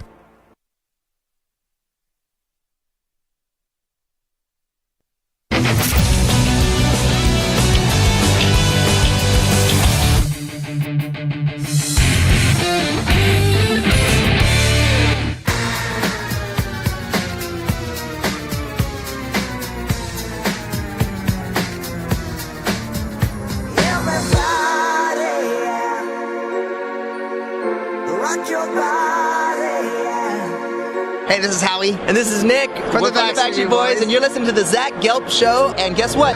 Zach is back. All right. He's live. He's nationwide. This is the Zach Gelb Show. Oh my God. It is Zach Gelb Show on the Infinity Sports Network. Come to you live from Circa Resorts. As we are here day number 1. We'll be back tomorrow live in Las Vegas. I always find it funny when you host a radio show and, right, we stream as well, and we have clips that blow up. So I've been dressed up before as Santa Claus, and we've had clips gone viral. There was another time, it was when I was dressed up as Connor Stallions during the Michigan scandal for Halloween. Stu was Mike McDaniel, and Samter was Mickey Mouse, if I remember correctly, for Halloween this past year. And I always find that funny when you see serious sports clips blow up and the hosts are dressed up. So, there's going to be some things that come out of our conversation that we had earlier with Brett Favre, which if you missed it, you can listen on the Odyssey app, the free Odyssey app for the next 24 hours. You can also find it on our podcast page as well. You go to my Twitter, at Zach Gelb, link in the bio, and we podcast all the segments. And you could also find it on YouTube where the full interview is up. And since we are here in Vegas, I went on the plane in sunglasses, and then I bought this button-down shirt, which has a bunch of poker chips and cards on it as well to get in the Vegas spirit, let's say. And when there's a reaction on that Favre clip, and let's say like tomorrow it gets played back on, I don't know, FS1 or Get Up, and they put it on the big screen, I'm going to find it very funny. And there's going to be people that will comment on the attire. So I always like when clips go viral and I'm not just sitting here in a generic like polo shirt or a T-shirt as well. I actually think I may start dressing like this. I don't know. That could be tough. Well, actually, walking into our New York City studios, you see a lot of things. So maybe I would just fit in more. Anyway, we have audio here from Justin Fields. He was asked, does he think he should start this upcoming season? And this is how he addressed that question as we're trying to figure out who's going to start for the Steelers this year. Is it going to be Russell Wilson or is it going to be Justin Fields? I mean, of course, it's something that I want, but at the end of the day, I don't make those decisions. So that's above my pay grade. So, I think that's a question for Coach T. And, Where do you feel like you are in this quarterback competition? Obviously, he hasn't named a starter for week one. Like I said, I think that's a question for Coach T. I mean, I don't. What do you think you've shown? I think I've shown, what I can do. I think, the time that I did have with the ones practicing in training camp, I think that went well. I think we grew a lot each and every day. But at the end of the day, like I said, it's not up to me. So, I'm just going to come in here every day, each and every day, the same person, being a leader for this team and work my butt off and everything else will be handled. So you really can't expect to answer the question anything different. Like I understand why you asked the question, hey, do you think you should start week one? If he said no, then I don't want Justin Fields on my team. So him saying that, I totally am understanding of that, but then he does go on to say that he's shown what he could do to deserve to start week one. And I know Russ got hurt, but neither quarterback really took the baton and ran with it. And when I look at who has the higher upside, it is Fields. Like, we know what Russell Wilson is at this stage of his career. Russell Wilson's already on the back nine, and I would say he's on like the 16th hole right now. And he go play for another 7 or 8 years, hold the clipboard for a little bit, do that stuff, and prolong his career. But the days of Russell Wilson being a great quarterback are definitely over.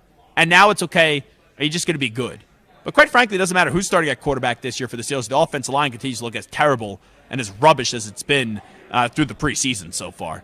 So if I was Tomlin, I don't think they'll do this, but I would start Justin Fields. But I ultimately think it's going to be Russell Wilson.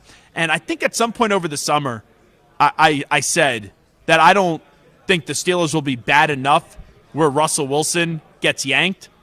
But now, when I look at it and I don't think they're going to make the playoffs, and there's still questions about the offensive line because we told this offensive line was going to be much better, and I don't think that's going to be the case. And neither Russell Wilson or Justin Fields really run with the opportunity. Yes, I do think there's going to be a portion at some point in the season, I don't know when, but there's going to be a stretch where there's not only a push for Justin Fields to play, but then he will actually be starting games for the Pittsburgh Steelers this year. But it's crazy, after a few preseason games, how an entire offseason perception could totally change. Like, the Bo Nix pick was not popular with the Broncos, and now people are hyped up with Bo Nix. And the Steelers were like, oh, wow, they improved the quarterback position. But you could improve something, and if it was bad the year before just because you improved it, doesn't mean that it's actually in a good spot. And, anytime I talk about the Steelers, it creates a headline. And anytime I talk about the Steelers, right, there's like sites that write about it. And I said these things last week, and when the reaction was there about the Steelers, it was mainly, I agree with what Zach's saying. Like, yeah, the quarterback room you could argue got better, but it's still not a good quarterback room right now. So that's the way that I look at it. That's why I would go with the quarterback that has the higher upside, and I would start Justin Fields. But if you ask me who is going to be the starting quarterback, it's different than what I would do, but who will be the starting quarterback for the Steelers week 1, I still believe that it's going to be Russell Wilson going up against the Atlanta Falcons when the Steelers do battle up against the Atlanta Falcons. Or, excuse me, that is the week, because the Arthur Smith revenge game, as he used to coach the Atlanta Falcons. So, yeah, Steelers-Falcons in that week 1. Now, finally, Stu, I hate to end the show on this note. It's never a good way to preface it. Stu, have you gone to the bathroom today, just wondering? Yes. Okay, that's expected. You'll probably have to go to the bathroom, though, after the show, right? I would think so, yes. Did you see this story about the python at all? I have not. This doesn't sound good. I don't think I like this. Here is a headline. I think this is everyone's fear. And I'm in a large room right now, so I wonder what the reaction's going to be when people hear my loud voice say this. A python bit a man's testicle while he used the toilet. And the man ended up killing the python. But think about that. Sanders is taking off his headsets.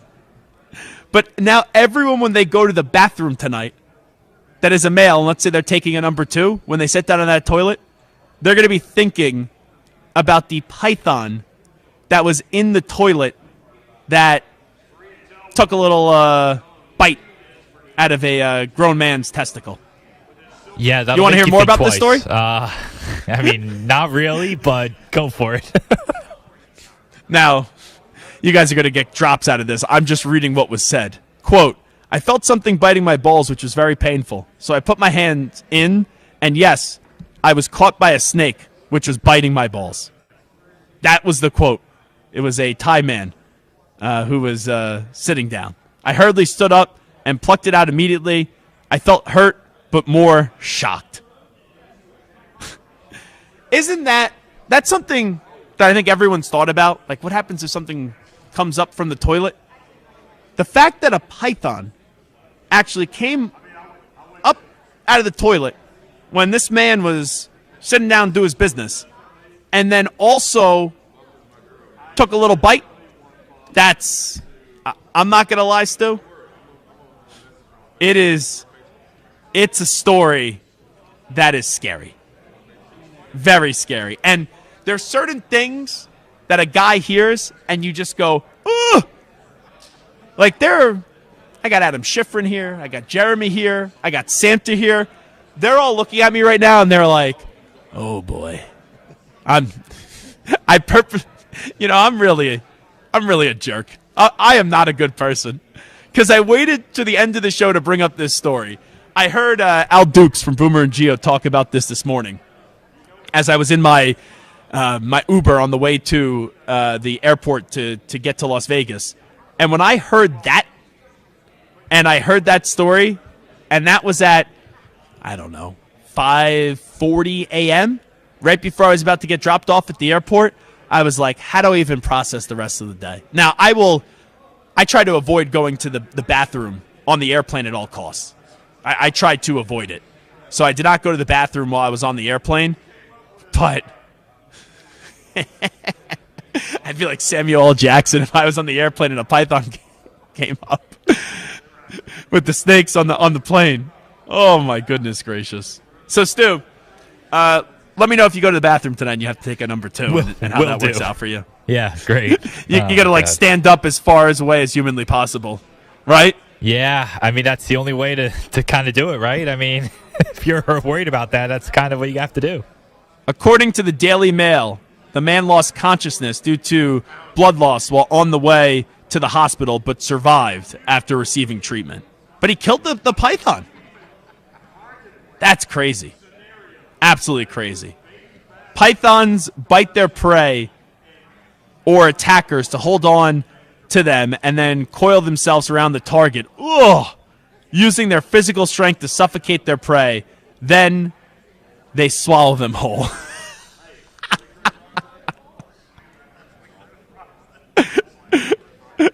You want me to stick to sports, right? I think I need to stick to sports after that. Alrighty. It is the Zach Gelb Show on the Infinity Sports Network. Appreciate everyone tuning in today. Brett Favre, we thank him for joining us. Really a lot from that conversation. He has high expectations for Jordan Love, and he was blown away most by his leadership. And he thinks Jordan Love can fall in line with those Green Bay quarterbacks, gold jacket, Super Bowl championship.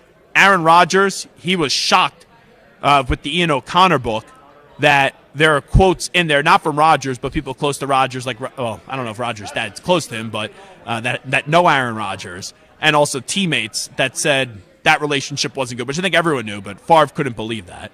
And Favre did go on to say that he thinks Rodgers this year, bare minimum, AFC Championship game appearance for the JATS Jets. And then the other quote that you'll probably see surface from that if you missed the conversation, I don't think it was meant the way that it will be taken.